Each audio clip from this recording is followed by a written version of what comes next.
കൂടിയിട്ടാണ്.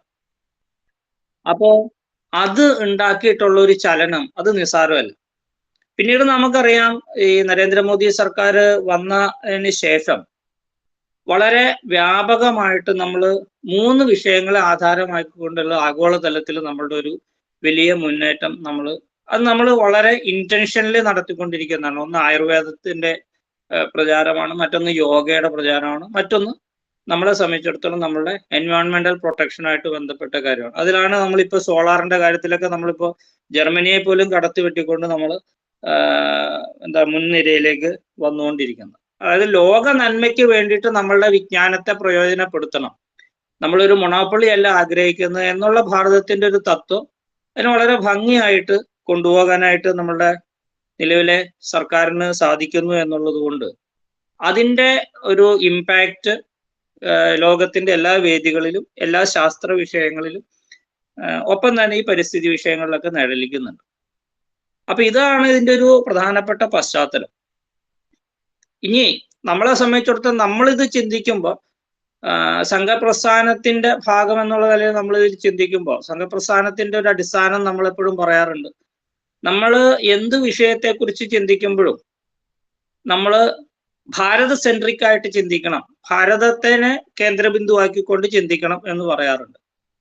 കാരണം നമ്മൾ ഇവിടെ നിന്ന് നമ്മുടെ ഒരു വീക്ഷണം ഇവിടെ നിന്ന് ചിന്തിക്കുമ്പോഴാണ് ഇവിടുത്തെ അടിസ്ഥാന വിജ്ഞാനം, ഇവിടുത്തെ അടിസ്ഥാനപരമായ ആദർശം, ആശയം, പുരാണ ഇതിഹാസങ്ങളിൽ നിന്ന് നമ്മൾ ഉൾക്കൊണ്ടിട്ടുള്ള ഒരു സാംസ്കാരിക ജീവിത സത്യം, അത് ഉൾക്കൊള്ളുന്ന ഒരു വ്യക്തി എങ്ങനെ വിഷയങ്ങളോട് പ്രതികരിക്കുന്നു എന്നുള്ളതാണ്.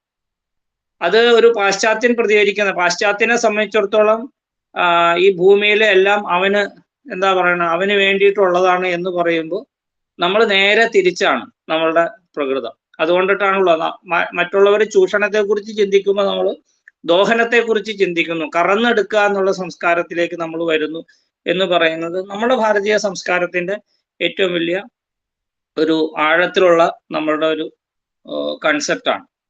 വൈരാഗ്യ ശതകത്തില് ഭർതൃഹരിയുടെ അതിവിഷാദമായിട്ടുള്ള ഒരു ശ്ലോകമുണ്ട് നമ്മളുടെ ഈ ഭൂമിയെ കുറിച്ചിട്ട്, ഈ പ്രകൃതി ശക്തിയെ കുറിച്ചിട്ട്. അതില് പറയുന്നത് ഈ പ്രപഞ്ചത്തിലെ എല്ലാം നമ്മളുടെ അച്ഛനോ അമ്മയോ സഹോദരനോ സഹോദരിയോ ഒക്കെ ആണെന്നാണ്. മാതരം ഏതിനി താതാ മാരുത സഖേ തേജ സുബന്ധോ ജല ഭ്രാതർവ്യോമ നിബദ്ധ ഏവ ഭവതാം അന്ത്യപ്രണമാഞ്ജലി യുഷ്മത് സംവത്സോപജാത സുഹൃതസ്ഫുര നിർമ്മല ജ്ഞാനാവസ്ഥ സമസ്ത മോഹമഹിമ അലിയേ പരബ്രഹ്മണി എന്ന് പറഞ്ഞിട്ടാണ് ഭർതൃഹരിയുടെ ആ ശ്ലോകം. അല്ലയോ ഭൂമാതാവേ, അല്ലയോ അച്ഛനായ കാറ്റേ, അതായത് കാറ്റിനെ അച്ഛനായിട്ട് കാണുന്നു, ഭൂമിയെ മാതാവായിട്ട് കാണുന്നു, അഗ്നിദേവനെ കൂട്ടുകാരനായിട്ട് കാണുന്നു, ജലത്തിനെ ബന്ധുവായിട്ട് കാണുന്നു, സഹോദരനായിട്ട് ആകാശത്തെയാണ് കാണുന്നത്. നിങ്ങൾക്ക് എല്ലാവർക്കും വന്ദനം നൽകിക്കൊണ്ട് നിങ്ങളുടെ കൂട്ടായ സുഹൃത നിമിത്തം പ്രക്ഷോഭിക്കുന്ന നിർമ്മലമായ ജ്ഞാനത്താൽ ഈ പരബ്രഹ്മത്തിൽ ഞാനും ലയിക്കുന്നു എന്നാണ് ഭർതൃഹരിയുടെ ഈ ശ്ലോകം. അപ്പോ ഈ പറയുന്ന എല്ലാ പ്രാപഞ്ചിക ശക്തികളുടെയും അംശമായിട്ടുള്ള ഞാൻ, പഞ്ചഭൂതത്തിലെ അംശം എന്നുള്ള ആ സങ്കല്പമാണ് ഇതിൻ്റെ ഒരു ആകത്തുക എന്ന് നമ്മളിത് പറഞ്ഞ് പ്രാർത്ഥിക്കുന്ന ഒരു സംസ്കാരം. നമ്മളുടെ യജുർവേദത്തിലെ മറ്റൊരു ശ്ലോകം, ആ ശ്ലോകമാണ് നമ്മളുടെ ഈ പര്യാവരണ വിഭാഗം നമ്മുടെ പ്രാർത്ഥനയായിട്ട് നമ്മൾ ചെല്ലുന്നു. ഓം ദ്യൗ ശാന്തി അന്തരീക്ഷം ശാന്തി പൃഥ്വി ശാന്തി ആപശാന്തി ഓഷധയ ശാന്തി വനസ്പതയ ശാന്തി വിശ്വേദേവാ ശാന്തി ബ്രഹ്മം ശാന്തി സർവം ശാന്തി ശാന്തിരേവ ശാന്തി മാ ശാന്തിരേതി സാമാ ശാന്തിരേതി ഓം ശാന്തി ശാന്തി ശാന്തി. ഈ പ്രപഞ്ചത്തിലെ എല്ലാത്തിനും ശാന്തി ഭവിക്കട്ടെ എന്ന് പറഞ്ഞുകൊണ്ടിട്ടുള്ള പൃഥ്വിക്കും ശാന്തി, അന്തരീക്ഷത്തിനും ശാന്തി, ഔഷധങ്ങൾക്കും ശാന്തി, മൊത്തം വനസ്പത എന്ന് പറയുമ്പോഴത്തേക്ക് എല്ലാ സസ്യജാലങ്ങളും ഉൾപ്പെടുന്ന എല്ലാത്തിനും ശാന്തി, ഈ ലോകത്തിന് മുഴുവൻ ശാന്തി ഭവിക്കട്ടെ എന്ന് പറയുന്നത് ശാന്തി മന്ത്രം.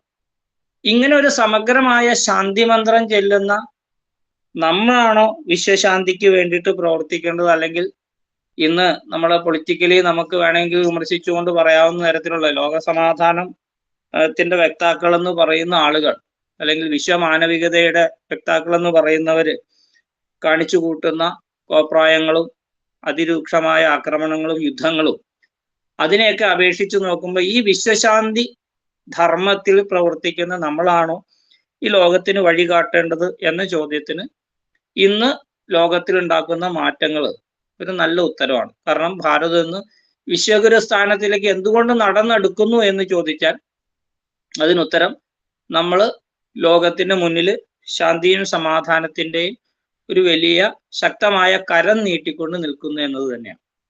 അതില് ഒരു സെഗ്മെന്റ് ആണ് നമ്മളെ സംബന്ധിച്ചിടത്തോളം പരിസ്ഥിതി സംരക്ഷണം എന്ന് പറയുന്നത്.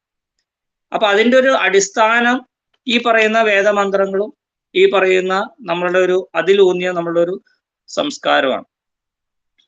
നമ്മുടെ ഭാരതീയ തത്വചിന്തയിൽ പറയാറുണ്ട്, ഈ രാഷ്ട്രത്തിന്റെ ആത്മാവിനെ കുറിച്ചിട്ട് പറയാറുണ്ടല്ലോ, നമ്മൾ ചിതിയെ കുറിച്ചിട്ടൊക്കെ പറയുമ്പോൾ ആ ആത്മാവിനെ കുറിച്ച് പറയുമ്പോഴത്തേക്ക് എന്തുകൊണ്ടൊരു രാഷ്ട്രം നിലനിൽക്കുന്നു എന്ന ചോദ്യത്തിന്റെ ആത്യന്തികമായിട്ടുള്ള ഉത്തരം ആ രാഷ്ട്രത്തിന്റെ സംസ്കാരത്തെ ഉദ്ദീപിപ്പിച്ചുകൊണ്ട് ആ സംസ്കാരത്തിൽ അടിയുറച്ചുകൊണ്ടുള്ള ജനത എന്നുവരെ നിലനിൽക്കുന്നു, അപ്പോഴാണ് ആ രാഷ്ട്രം നിലനിൽക്കുക എന്നുള്ളത്. ലോകത്തിലെ വലിയ വലിയ സംസ്കാരങ്ങളെല്ലാം തന്നെ എപ്പോൾ നശിച്ചു പോയി എന്ന് ചോദിച്ചാൽ ആ സംസ്കാരം ഉദ്ദീപിപ്പിച്ച ആശയങ്ങളും ആ സംസ്കാരം ഉദ്ദീപിപ്പിച്ച ആ വിജ്ഞാനവും എല്ലാം തന്നെ അനുവർത്തിക്കാനായിട്ടുള്ള ജനത മൺമറഞ്ഞപ്പോഴാണ് ആ രാഷ്ട്രങ്ങൾ ഇല്ലാതായി. അതേസമയം ഒരു വ്യക്തിയെങ്കിലും ആ ഒരു സംസ്കാരത്തെ മുറുകെ പിടിക്കാൻ ഉള്ളിടത്തോളം കാലം ഏത് സംസ്കാരവും നിലനിൽക്കും. അപ്പോ അതിനുള്ളൊരു ഉത്തരവും നമ്മുടെ ഭാരതം ഇന്ന് ലോകത്തിന് നൽകിക്കൊണ്ടിരിക്കുന്ന ഹൈന്ദവ സനാതന ധർമ്മം എന്തുകൊണ്ട് നിലനിൽക്കുന്നു എന്ന് ചോദിച്ചാൽ ആ ഹൈന്ദവ സനാതന ധർമ്മത്തിനെ ഉൾക്കൊണ്ടുകൊണ്ട് ജീവിക്കുന്ന ഒരു ജനത തലമുറകളായിട്ട് ഈ ഭൂമിയിൽ വാഴുന്നു. അവരെവിടെ പോയാലും ആ ധർമ്മത്തെ അനുഷ്ഠിച്ചുകൊണ്ട് ജീവിക്കാനായിട്ട് പരിശ്രമിക്കുന്നു. അതുകൊണ്ട് ആ സംസ്കാരം ഈ ഭൂമിയിൽ മാത്രമല്ല, ഭാരതം എന്ന് പറയുന്ന പൊളിറ്റിക്കൽ ഭൂഖണ്ഡത്തിൽ മാത്രമല്ല, അതിനപ്പുറവും നിലനിൽക്കും എന്നതാണ് ഇന്ന് ലോകം കണ്ടുകൊണ്ടിരിക്കുന്നത്. അപ്പോ ഇതിന്റെ ഒരു അടിസ്ഥാനത്തിലാണ് നമ്മളുടെ പരിസ്ഥിതി ചിന്ത അല്ലെങ്കിൽ നമ്മളുടെ പ്രമേയം മുഴുവൻ ആ ചർച്ച ചെയ്യപ്പെട്ടത്. അതിനകത്ത് ഒരു പ്രധാനപ്പെട്ട കാര്യം ഇതിന്റെ ഒരു പ്രാക്ടിക്കൽ സൈഡ് എന്തായിരിക്കണം എന്നുള്ളതിനെ കുറിച്ചിട്ടായിരുന്നു പിന്നെ ചിന്ത. കാരണം നമ്മൾ വേദത്തിൽ കാര്യം പറഞ്ഞിട്ടുണ്ട്, അല്ലെങ്കിൽ പുരാണ ഇതിഹാസങ്ങളിൽ കാര്യം പറഞ്ഞിട്ടുണ്ട്. അപ്പൊ അതിനെക്കുറിച്ച് പറയുമ്പോൾ ഇതിന്റെ പ്രാക്ടിക്കൽ അപ്രോച്ച് എന്താണ്, അല്ലെങ്കിൽ പ്രാക്ടിക്കൽ സൈഡ് ഓഫ് സസ്റ്റൈനബിലിറ്റി എന്നൊക്കെ നമ്മൾ പറയുന്ന സംഭവം എന്താണ് എന്ന ചോദ്യം വന്നപ്പോൾ ഇന്ന് എന്താണ് നമ്മളുടെ അവസ്ഥ? അപ്പോൾ നമ്മളുടെ ഭാരതത്തിന്റെ പൗരാണികമായിട്ടുള്ള ചരിത്ര കാലഘട്ടങ്ങളൊക്കെ എടുക്കുന്ന സമയത്ത് ഓരോ കാലഘട്ടത്തിലും നമ്മളുടെ നാട്ടിലുണ്ടായിട്ടുള്ള ഘട്ടം ഘട്ടമായിട്ടുള്ള മാറ്റം. ഇപ്പോൾ പുരാണം എടുത്തു കഴിഞ്ഞാൽ പുരാണത്തില് നമ്മൾ ശ്രീരാമനെ കുറിച്ചിട്ട് പറയുന്നു. ശ്രീരാമന്റെ കാലഘട്ടത്തില് രാമായണത്തിലെ വനതത്വങ്ങളെ കുറിച്ചിട്ട് പറയുന്നു. ശ്രീരാമനെയാണല്ലോ നമ്മൾ വാൽമീകി മഹർഷി നമ്മുടെ വളരെ ഭംഗിയായിട്ട് അതിനെക്കുറിച്ച് വിവരിക്കുന്നുണ്ടല്ലോ. കാടിനെ കുറിച്ചിട്ടുള്ള സങ്കല്പം, പക്ഷിമൃഗാദികളെ കുറിച്ചിട്ടുള്ള സങ്കല്പം, ജന്തുജാലങ്ങളെ കുറിച്ചിട്ടുള്ള സങ്കല്പം. കാരണം രാമന്റെ വനവാസ കാലഘട്ടത്തിലെ ഇപ്പൊ പഞ്ചവടിയെ കുറിച്ച് വർണ്ണിക്കുന്ന സമയത്ത്, അതേപോലെ തന്നെ ജഡായുവിനെ കാണുന്ന സമയത്ത്, ഗോത്രവർഗ രാജാവായിട്ടുള്ള ഗുഹനെ കാണുന്ന സമയത്ത്, ഭരതൻ കാട്ടിലേക്ക് പ്രവേശിക്കാവുന്ന സമയത്ത് എത്ര മനോഹരമായിട്ടാണ് അതിൻ്റെ എത്ര ഗൗരവത്തിലാണ് ഒരു രാഷ്ട്രതന്ത്ര വിഷയം അവിടെ അവതരിപ്പിക്കുന്നത്, പ്രത്യേകിച്ച് പ്രകൃതി രക്ഷയെ കുറിച്ചിട്ട്. കാരണം രാമനെ തിരിച്ച് അയോധ്യയിലേക്ക് കൊണ്ടുവരാനായിട്ട് ഭരതൻ പുറപ്പെടണം എന്ന് തീരുമാനിക്കുമ്പോൾ രാമൻ വരുന്നത് യുവരാജാവായിട്ടുള്ള രാമനാണ് വരേണ്ടത്. അപ്പൊ കാട്ടിൽ നിന്നാണെങ്കിലും രാമനെ ആനയിക്കാനായിട്ട് അക്ഷൗണി പടയാണ് കാട്ടിലേക്ക് കയറേണ്ടത്. അപ്പൊ അക്ഷൗണി പട എന്ന് പറഞ്ഞു കഴിഞ്ഞാൽ 10,000-കണക്കിന് കുതിരകളും തേരുകളും ഒക്കെ അടങ്ങുന്നത് ഒരു കാട്ടിലേക്ക് കയറണമെങ്കിൽ അതിന് തക്ക തരത്തിലുള്ള റോഡ് വേണം. ഇത്രയും സൈനികര് അവര് ദിവസങ്ങളോളം യാത്ര ചെയ്തിട്ടാണ് അവിടെ എത്തേണ്ടത്. അപ്പൊ അവർക്കുള്ള പാളയം നിർമ്മിക്കാനുള്ള സ്ഥലം വേണം. ഇതിനൊക്കെ കാട്ടിലെ നിരവധി ലക്ഷക്കണക്കിന് മരങ്ങൾ മുറിക്കേണ്ടി വരും, റോഡ് വെട്ടേണ്ടി വരും എന്ന് വന്നപ്പോ അതിന് മുന്നേ തന്നെ അതിന് ബദലായിക്കൊണ്ട് ലക്ഷക്കണക്കിന് മരങ്ങൾ വെച്ച് പിടിപ്പിക്കണം എന്നുള്ള നിർദ്ദേശമാണ് ആദ്യമേ ധർമ്മഗുരുക്കന്മാര് കൊടുക്കുന്ന നിർദ്ദേശം. അതാണ് നമ്മളുടെ രാഷ്ട്രതന്ത്ര വിഷയത്തിലുള്ള നമ്മൾ അഗാധമായിട്ടുള്ള ചിന്ത. ഇന്ന് നമ്മൾ ഇപ്പോ നമ്മുടെ മുമ്പിൽ ഇപ്പൊ ജോയി സാറിനെ പോലെയുള്ളവരൊക്കെ നമ്മളുടെ റോഡ് നിർമ്മാണത്തിന്റെ അല്ലെങ്കിൽ മറ്റു കാര്യങ്ങളുടെയൊക്കെ പ്രധാനപ്പെട്ട കാര്യങ്ങളിൽ മരം മുറിക്കുന്നതായിട്ടൊക്കെ ബന്ധപ്പെട്ട കാര്യങ്ങൾ വിവിധ കമ്മിറ്റികളിൽ ഇരുന്ന ആളുകളാണ്. അപ്പൊ സാറിന്റെയൊക്കെ അനുഭവങ്ങൾ സാറ് പറയുമ്പോൾ നമുക്ക് പലപ്പോഴും ഞെട്ടിയിട്ടുണ്ട്. കാരണം സമ്മർദ്ദമാണ്. ഒരു മരം മുറിക്കാൻ അല്ലെങ്കിൽ നിരവധി മരങ്ങൾ മുറിക്കാൻ കയ്യേറാൻ, സ്ഥലം കയ്യേറാൻ, മണ്ണ് എന്താണ് നീർത്തടം നികത്താൻ ഒക്കെ സമ്മർദ്ദമാണ്. ആ കാലഘട്ടത്തിലാണ് നമ്മൾ ചിന്തിക്കേണ്ടത്. ഇന്ന് ഇപ്പൊ ഇങ്ങനത്തെ ഉള്ള ഒരു ദുരമൂത്ത കാലഘട്ടത്തിൽ നമ്മൾ ഇങ്ങനെ ചിന്തിക്കുമ്പോൾ നമ്മളുടെ പൗരാണികമായ നമ്മുടെ ആദർശ പുരുഷനായിട്ടുള്ള മര്യാദ പുരുഷോത്തമനായിട്ടുള്ള ശ്രീരാമന്റെ കാലഘട്ടത്തിൽ ഇത്ര സൂക്ഷ്മമായ ഒരു പ്രകൃതി സംരക്ഷണ നിയമം അന്ന് നമുക്കറിയാം. ഇതിന്റെയൊക്കെ എത്രയോ ലക്ഷക്കണക്കിന് ഇരട്ടി കാടുണ്ടായിരുന്ന ഒരു കാലഘട്ടമായിരിക്കണം. ആ കാലഘട്ടത്തിൽ പോലും ഒരു മരം പോലും മുറിച്ച് കളയുന്നതിന് മുമ്പ് അതിന് ബദലായിക്കൊണ്ട് എന്ത് ചെയ്യണമെന്ന് ചിന്തിക്കുന്ന ഒരു രാജ്യവും സമൂഹവും. അതിനാണ് നമ്മൾ പിന്നീട് ശ്രീകൃഷ്ണ ഭഗവാന്റെ കാലഘട്ടത്തിലേക്ക് വരുമ്പോൾ പ്രകൃതിയെ മുഴുവൻ എന്താ പറയുക ആനന്ദത്തിൽ നൃത്തമാടിക്കുന്ന ഒരു ഭഗവാന്റെ അവതാരമായിട്ട് ശ്രീകൃഷ്ണൻ അവിടെ വിളയാടുകയാണ്. അവിടെ ഗോസമ്പത്തുകളുടെ കാര്യം പറയുന്നു, കാളിന്തി നദിയുടെ കാര്യം പറയുന്നു, സമുദ്രങ്ങളുടെ കാര്യം പറയുന്നു, സമുദ്രത്തിൽ നഗരം പണിയുന്ന കാര്യങ്ങൾ പറയുന്നു. ഇങ്ങനെ മഹാഭാരതത്തിലെ അതിരസകരമായിട്ടുള്ള അത്ഭുതകരമായിട്ടുള്ള പ്രകൃതിയെ സംയോജിപ്പിച്ചുകൊണ്ടുള്ള നിരവധി കുറെ കൂടെ ഡെവലപ്ഡ് ആയിട്ടുള്ള ഒരു യുഗമാണല്ലോ. രാമായണത്തിൽ നിന്ന് കുറെ കൂടെ എന്താണ് സോഫിസ്റ്റിക്കേറ്റഡ് ആയുധങ്ങളും സോഫിസ്റ്റിക്കേറ്റഡ് ആയിട്ടുള്ള യന്ത്രങ്ങളും സംവിധാനങ്ങളും ഒക്കെ വന്ന ഒരു കാലഘട്ടമാണല്ലോ ശ്രീകൃഷ്ണന്റെ കാലഘട്ടത്തിലേക്ക് വരും. അപ്പോൾ ഇങ്ങനെ നമ്മളുടെ രണ്ട് ഇതിഹാസങ്ങൾ എടുത്തു കഴിഞ്ഞു കഴിഞ്ഞാൽ ഈ ഇതിഹാസങ്ങളിലൊക്കെ നമ്മളുടെ ഈ പ്രകൃതിയെ കുറിച്ച് പറയുന്നുണ്ട്. രാമായണത്തിലെ ഇപ്പോ നമ്മൾ ഈ ഇടയ്ക്ക് ധാരാളം സോഷ്യൽ മീഡിയയിലൊക്കെ വൈറൽ ആയിക്കൊണ്ടിരിക്കുന്ന ചില എയർപോർട്ടുകളുടെ ചിത്രങ്ങളൊക്കെ ഉണ്ട്.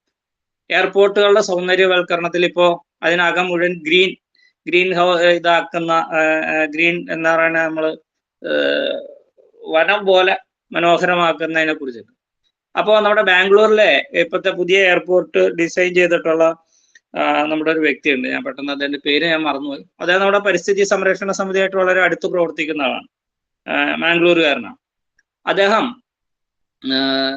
ഏകദേശം ലോകത്തിലെ 19ഓളം രാജ്യങ്ങളിൽ നിരവധി പ്രൊജക്ടുകൾ നടത്തിയിട്ടുള്ള വ്യക്തിയാണ്. അപ്പൊ അദ്ദേഹത്തിനോട് ബാംഗ്ലൂർ എയർപോർട്ടിന്റെ ഇന്റീരിയർ അത് റെഡിയാക്കണമെന്ന് നിർദ്ദേശിച്ച സമയത്ത് അദ്ദേഹം അതിനു വേണ്ടിയിട്ട് എടുത്ത കൺസെപ്റ്റ് എന്ന് പറയുന്നത് രാമായണത്തിലെ ഔഷധ സസ്യങ്ങളുടെ പൂന്തോട്ടം ഉണ്ടാക്കണം എന്നായിരുന്നു അദ്ദേഹത്തിന്റെ തീം. അതായിരുന്നു അത് അദ്ദേഹം സ്വയം പ്ലാൻ ചെയ്തതാണ്. അപ്പൊ ആ തീം എവിടെ നിന്ന് കിട്ടും എന്ന് നോക്കിക്കഴിഞ്ഞപ്പോഴത്തേക്കും വാൽമീകി രാമായണത്തിൽ അശോകവനികയെ കുറിച്ച് പറയുന്നുണ്ട്. ശ്രീലങ്കയിലെ അശോകവനിക രാവണൻ സംരക്ഷിച്ചിരുന്ന അതിവിശാലമായ 1000ഓളം ഔഷധ സസ്യങ്ങൾ നിറഞ്ഞ അശോകവനികയെ കുറിച്ച് പറയുന്നുണ്ട്. അപ്പോ ആ അശോകവനിയിൽ ഉണ്ടായിരുന്ന ഔഷധങ്ങളുടെ ഒരു 250ഓളം സ്പീഷീസ് ആയിട്ടുള്ള വളരെ സുപ്രധാനമായിട്ടുള്ള ഔഷധങ്ങൾ നിറഞ്ഞൊരു തോട്ടം, അതാണ് അശോകവനിക. ഇപ്പൊ ശിംശിഭാവൃക്ഷത്തിന്റെ ചോട്ടില് സീതയിരുന്ന ഇതൊക്കെ നമ്മൾ വായിക്കുന്നുണ്ട്. അപ്പോ അദ്ദേഹം അതിനു വേണ്ടിയിട്ട് ശ്രീലങ്കയിൽ യാത്ര ചെയ്തു, മലേഷ്യയിൽ യാത്ര ചെയ്തു, ഇന്തോനേഷ്യയിൽ യാത്ര ചെയ്തു, ഹിമാലയത്തിന്റെ പല ഭാഗങ്ങളിൽ യാത്ര ചെയ്തു.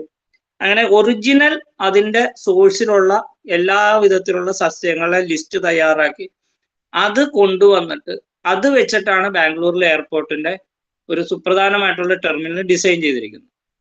അപ്പൊ ഒന്ന് ആലോചിച്ച് നോക്കണം, നമ്മുടെ ഭാരതീയമായ കൺസെപ്റ്റില് ഇത്ര ഭംഗിയായിട്ടൊരു കാര്യം ചെയ്യാനായിട്ട് അദ്ദേഹത്തിന് പ്രേരണ കൊടുത്ത് നമ്മളുടെ ധർമ്മ ഇതിഹാസങ്ങളിലോട്ടുള്ള അദ്ദേഹത്തിന്റെ ഒരു എന്താ പറയണേ ആ ഒരു സംസ്കാരം ഉള്ളത് കൊണ്ടിട്ടാണ്. അപ്പൊ അത് വെറുതെ എന്തെങ്കിലുമൊക്കെ ചെടികൾ കൊണ്ടുവന്നിട്ട് ഇപ്പൊ നമുക്കറിയാം, ഇപ്പൊ ദുബായിലുള്ള പന കൊണ്ടുവന്ന് വെക്കുന്നതും അല്ലെങ്കിൽ വേറെ എന്തെങ്കിലും ഇന്റീരിയർ പ്ലാന്റ് കൊണ്ടുവന്ന് വെക്കുന്നതാണോ വേണ്ടത്? ലോകത്തിലെ ഏറ്റവും ഔഷധ ഗുണമുള്ള നമ്മളുടെ നാട്ടിലും നമ്മളുടെ ഭൂഖണ്ഡത്തിലും, ശ്രീലങ്ക അടക്കം നമ്മുടെ ഭൂഖണ്ഡത്തിന്റെ ഭാഗമാണല്ലോ, നിലനിൽക്കുന്ന ഔഷധ സസ്യങ്ങളുടെ ഒരു തോട്ടം അതിനെ എങ്ങനെ ഒരു ട്രോപ്പിക്കൽ ക്ലൈമറ്റ് സൃഷ്ടിച്ചുകൊണ്ട് ഒരു എയർപോർട്ടിനകത്ത് കൊണ്ടുവരുന്നതാണോ എന്ന ചോദ്യം വന്നപ്പോൾ അതിന് മാർക്ക് കിട്ടി. അപ്പൊ അത് അതിഭയങ്കരമായിട്ടുള്ള ഒരു അപ്രീസിയേഷനിലേക്ക് ഇപ്പൊ എത്തിയിരിക്കുകയാണ്. അപ്പോ ഇതിന് പോലും നമ്മളുടെ പൗരാണികമായിട്ടുള്ള ഒരു സങ്കല്പം അതിന് ഇന്നത്തെ ഒരു പ്രാക്ടിക്കൽ സൈഡില് ഒരു വലിയ നേട്ടമായിട്ട് നമ്മുടെ മുന്നിലുണ്ട് എന്നുള്ളതാണ്.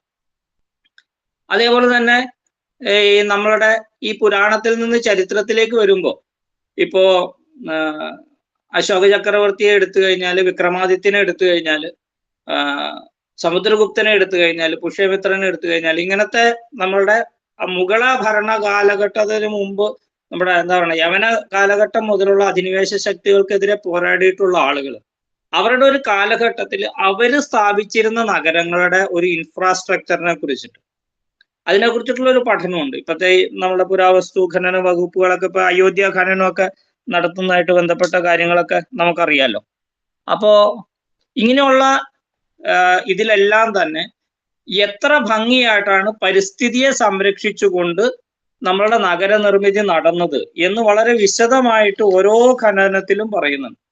അപ്പോൾ ഇതും വളരെ പ്രധാനപ്പെട്ട ഒരു നമ്മളെ സംബന്ധിച്ച് മാത്രമല്ല ലോകത്തിന് മുന്നിലും കൺ തുറപ്പിക്കുന്ന ഒരു കണ്ടെത്തലാണ്. കാരണം എത്ര ഭംഗിയായിട്ടാണ് ഭാരതത്തിലെ സാംസ്കാരിക കാര്യങ്ങൾ നഷ്ടപ്പെടുത്താതെ അല്ലെങ്കിൽ പ്രകൃതിയെ നഷ്ടപ്പെടുത്താതെ ആ കാലഘട്ടത്തിൽ പോലും വലിയ വലിയ നഗരങ്ങൾ ഉണ്ടായിരുന്നത്. ഇപ്പൊ കഴിഞ്ഞ ദിവസം നമുക്കറിയാലോ, നമ്മളെല്ലാവരും ശ്രദ്ധ നേടിയതാണ് നളന്ദ യൂണിവേഴ്സിറ്റിയുടെ പുനരുദ്ധാരണവും അതിന്റെ ഉദ്ഘാടനവും നടന്നു.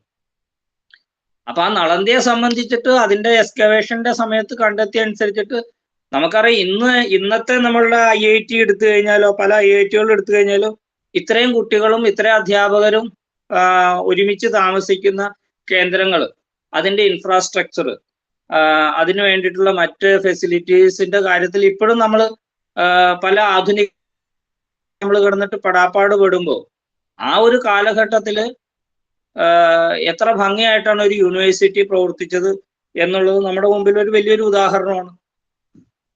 ഇന്നിപ്പോ നമുക്ക് നല്ലൊരു ഉദാഹരണം വേണമെങ്കിൽ പറയും. ഇപ്പൊ IIM കോഴിക്കോട് IIM ക്യാമ്പസ്, അവിടുത്തെ ഒരു മഴവെള്ള സംഭരണമുണ്ട്. അപ്പൊ ഞാൻ എപ്പോഴും ഓർക്കുന്നുണ്ട്, ഞാൻ കോഴിക്കോട് പ്രചാരകമായിരുന്ന സമയത്ത് അതിന്റെ പണി നടക്കുന്ന ഒക്കെ ഒരു സമയമായിരുന്നു. അപ്പൊ ഞങ്ങൾക്ക് ഒരിക്കലും അവിടെ പോകാനായിട്ട് അവസരം കിട്ടി. അപ്പൊ ഒരു വലിയ കുന്നിന്റെ മുകളില് ആ ക്യാമ്പസിന്റെ ബാക്കി എല്ലാ കാര്യങ്ങളും നടന്നുകൊണ്ടിരിക്കുമ്പോൾ അതിനു മുമ്പേ തന്നെ വളരെ വിശാലമായിട്ടുള്ള ഒരു വലിയ മഴവെള്ള സംഭരണ ഒരു വലിയ കുളം പോലെ, വലിയൊരു ടാങ്ക് പോലെ ആദ്യമേ തന്നെ പണിതുകൊണ്ടിട്ട് ആ വലിയ ഏക്കറിൽ വരുന്ന നിരവധി കെട്ടിടങ്ങളിലെ മുഴുവൻ മഴവെള്ളം സ്റ്റോർ ചെയ്യുന്നിടത്തുള്ള സംവിധാനം. അതിന്റെ ഗുണം ആ ക്യാമ്പസിന് മാത്രമല്ല, ആ ചുറ്റുവട്ടമുള്ള പ്രദേശത്തുള്ള എല്ലാവർക്കും കിട്ടുന്ന തരത്തിലേക്ക് ഒരു ഭൂഗർഭ ജലസ്രോതസ്സും കൂടി ആയിട്ട് അത് മാറുന്നു എന്നുള്ളതാണ്. അപ്പോ വലിയ വലിയ ഇൻസ്റ്റിറ്റ്യൂഷൻസിന് ഇതിനെക്കുറിച്ചിട്ട് ചിന്തിക്കാനായിട്ടുള്ള ഒരു പ്രേരണ നൽകുന്ന തരത്തിൽ നമ്മളുടെ നാടിന്റെ ചരിത്രത്തിൽ തന്നെ ധാരാളം ഉദാഹരണങ്ങളുണ്ട് എന്ന് നമുക്ക് ഇതിൽ നിന്ന് വളരെ വ്യക്തമായിട്ട് മനസ്സിലാക്കാനായിട്ട് സാധിക്കും. ഈ ഒരു കൺസെപ്റ്റ്, ഈ പ്രകൃതിയെ സ്വാംശീകരിച്ചു കൊണ്ടിട്ടുള്ള ഈ ഒരു കൺസെപ്റ്റ് ഇന്നിപ്പോ പാശ്ചാത്യ ലോകത്തിൽ, ഇപ്പൊ ഞാൻ നേരത്തെ ഇപ്പൊ പരിചയപ്പെടുത്തിയപ്പോ പറഞ്ഞു, ഞാനിപ്പോ ഉള്ളത് സ്കോട്ട്ലൻഡിലാണ്. ഇപ്പൊ സ്കോട്ട്ലൻഡിന്റെ പ്രത്യേകത UK-യിലെ ഊട്ടി എന്നറിയപ്പെടുന്ന പോലത്തെ സ്ഥലം. ഏകദേശം ഒരു 10 ഡിഗ്രി 15 ഡിഗ്രിക്ക് മുകളിൽ ഒരിക്കലും ടെമ്പറേച്ചർ ഇവിടുന്ന് മുകളിലോട്ട് പോകില്ല. ഇപ്പൊ സമ്മർ സീസണിലാണ് മാക്സിമം ടെമ്പറേച്ചറിൽ ഞങ്ങൾ ഇപ്പോൾ ഉള്ളത് 15 ഡിഗ്രി 16 ഡിഗ്രിയാണ്. ഇനി ഇവിടുന്ന് താഴോട്ടേ വരുള്ളൂ. അപ്പോ എപ്പോഴും തണുപ്പായിട്ട് നിൽക്കുന്ന, അതേസമയം അതിമനോഹരമായിട്ടുള്ള ഫലഭൂയിഷ്ടമായിട്ടുള്ള ഒരു ഭൂമിയാണ് സ്കോട്ട്ലൻഡ്. ധാരാളം എന്താ പറയുന്ന പച്ചക്കറികളുടെ കൃഷി നടക്കുന്ന, ഫ്രൂട്ട്സിന്റെ കൃഷി നടക്കുന്ന, UK-ക്ക് വേണ്ടിയിട്ടുള്ള ഒരു 70% കൃഷിയും ഈ ഭാഗത്ത് നിന്നിട്ടാണ്. അപ്പോ ഇതേപോലുള്ള ധാരാളം മേഖലകള് നമ്മുടെ യൂറോപ്പിലെ പല രാജ്യങ്ങളുണ്ട്. അപ്പോ അവര് പരിസ്ഥിതി സംരക്ഷണത്തില് അവര് വളരെയധികം മുന്നേറുന്ന കാര്യങ്ങൾ പറയുമ്പോൾ അവർക്കൊരു വലിയ സഹായ ഘടകമായിട്ട് നിൽക്കുന്ന ഇവിടുത്തെ ജനസംഖ്യയാണ്. ഇവിടുത്തെ ജനസംഖ്യ പലയിടത്തും വളരെ നമ്മുടെയൊക്കെ ഒരു ജില്ലയുടെയൊക്കെ ജനസംഖ്യ ഉള്ളൂ പല രാജ്യങ്ങളുടെയും ജനസംഖ്യ. പക്ഷേ 140 കോടി ജനങ്ങൾ വസിക്കുന്ന ഭാരതത്തില് നമ്മളുടെ ഭൂമിയുടെ ബാലൻസ് നിലനിർത്തിക്കൊണ്ട് നമ്മൾ ജീവിക്കുമ്പോൾ നമ്മൾ അവിടെ നടത്തേണ്ട കോംപ്രമൈസ് പലപ്പോഴും നമ്മളുടെ ഭൂമിയുടെ ഉപയോഗത്തിലും അതേപോലെ തന്നെ നമ്മൾ വിഭവങ്ങളുടെ ഉപയോഗത്തിലും നമ്മൾ കാണിക്കേണ്ട ഒരു സംയമനത്തിന്റെ അടിസ്ഥാനത്തിലാണ്. അതൊരു നിസ്സാര കാര്യമേ അല്ല. അതാണ് പ്രാക്ടിക്കലി നമ്മൾ നേരിടുന്ന ഏറ്റവും വലിയ വെല്ലുവിളി. അപ്പൊ ആ ഒരു വിഷയത്തിൽ നിന്നുകൊണ്ടിട്ടാണ് ഭാരതം എപ്പോഴും കാര്യങ്ങൾ നോക്കിക്കാണുന്നത്. അതേസമയം തന്നെ ലോകത്തിന്റെ മറ്റു രാജ്യങ്ങൾ അടക്കം നടത്തിക്കൊണ്ടിരിക്കുന്ന ഇടപെടൽ, ഇൻഡസ്ട്രിയൽ റവല്യൂഷന് ശേഷം നടത്തിയിട്ടുള്ള ഇടപെടൽ, അതുമൂലം ഉണ്ടായിട്ടുള്ള വായുമലിനീകരണം, ജലമലിനീകരണം, സമുദ്രത്തെ അനാവശ്യമായിട്ട് ഉപയോഗിച്ചുകൊണ്ട് നടക്കുന്ന പ്രവർത്തനങ്ങൾ, ഈ ഒരു പ്രവർത്തനങ്ങളൊക്കെ തന്നെ ഇന്ന് ലോകം ഇങ്ങനെ എന്താ പറയുക അപകടകരമായ രീതിയിൽ അതിന്റെ അറ്റത്ത് വന്ന് നിന്നിട്ട് ഇപ്പൊ മരിച്ചു പോകും ഭൂമി എന്നുള്ള ഒരവസ്ഥയിൽ വന്ന് നിൽക്കുമ്പോഴാണ് ഇപ്പൊ സേവ് എർത്ത് ക്യാമ്പയിൻ നടക്കുന്നു, സേവ് സോയിൽ ക്യാമ്പയിൻ നടക്കുന്നു. അപ്പൊ ഇതിനൊക്കെ ആത്യന്തികമായിട്ടുള്ള ഉത്തരമായിട്ട് നമ്മളുടെ ഭാരതീയമായ കൺസെപ്റ്റുകൾ മുന്നിൽ വെക്കാനായിട്ട് നമുക്ക് സാധിക്കുന്നു എന്നുള്ളതാണ് എൻ്റെ ഒരു പ്രധാനപ്പെട്ട കാര്യം. അപ്പോ ഇന്ന് നമ്മൾ ഇതിനൊക്കെ ഒരു നല്ല ഉദാഹരണങ്ങൾ എപ്പോഴും ഏഷ്യൻ ഭൂഖണ്ഡം തന്നെയാണെന്നുള്ളതാണ് വേറൊരു അഭിമാനം. ഇപ്പൊ ഇന്ത്യയും ചൈനയും അതിൻ്റെ ഒരു ഭൂപ്രകൃതി വെച്ചിട്ട് ചൈന ഹിമാലയത്തിനപ്പുറം ആയതുകൊണ്ട് ചൈനയുടെ പല മേഖലകളും വളരെ അതിരൂക്ഷമായ കാലാവസ്ഥ വ്യതിയാനമുള്ള പ്രദേശങ്ങളാണ്. കൊടും തണുപ്പുള്ള പ്രദേശങ്ങളുണ്ട്. ഇപ്പൊ സിൻജിയാങ് മേഖല പോലുള്ള പ്രദേശങ്ങൾ, വലിയ മരുഭൂമികളുള്ള പ്രദേശങ്ങളുണ്ട്. പക്ഷെ അങ്ങനെയുള്ള പ്രദേശത്ത് ഇപ്പൊ സിൻജിയാങ് മേഖലയിൽ കൂടെ പോകുന്ന, ഉദാഹരണം പറഞ്ഞ ചൈനയുടെ ഒരു വലിയ റെയിൽ പ്രൊജക്ട് ഉണ്ട്. ആ റെയിൽ പ്രൊജക്ടിന്റെ നീളം, ആ ഒറ്റ റെയിൽ പ്രൊജക്ടിന്റെ നീളം മാത്രം 2700 കിലോമീറ്റർ ആണ്.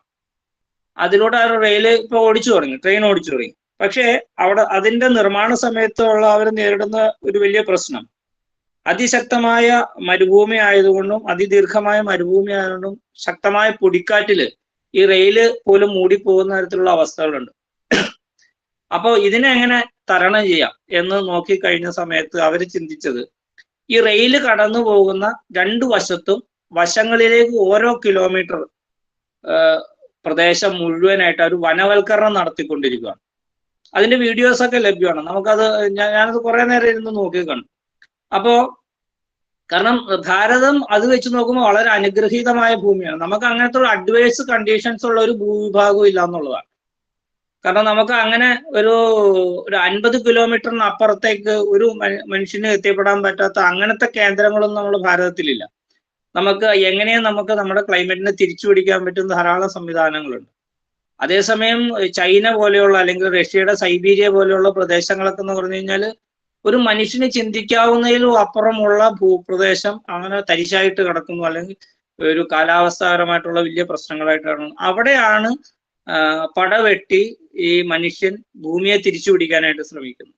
അത് ഇങ്ങനെയൊക്കെയുള്ള കാര്യങ്ങളൊക്കെ ഇന്ന് ലോകത്തിൽ അത്ഭുതകരമായിട്ടുള്ള മാറ്റങ്ങളായിട്ട് നടക്കും. അപ്പൊ എല്ലാവരും ആഗ്രഹിക്കുകയാണ്, കാരണം മനുഷ്യരാശിയുടെ നിലനിൽപ്പിന് ഭൂമിയെ തിരിച്ചു പിടിച്ചില്ലെങ്കിൽ, സമ്പത്തിനെ തിരിച്ചു പിടിച്ചില്ലെങ്കിൽ, വനസമ്പത്തിനെ തിരിച്ചു പിടിച്ചില്ലെങ്കിൽ നിലനിൽപ്പില്ല.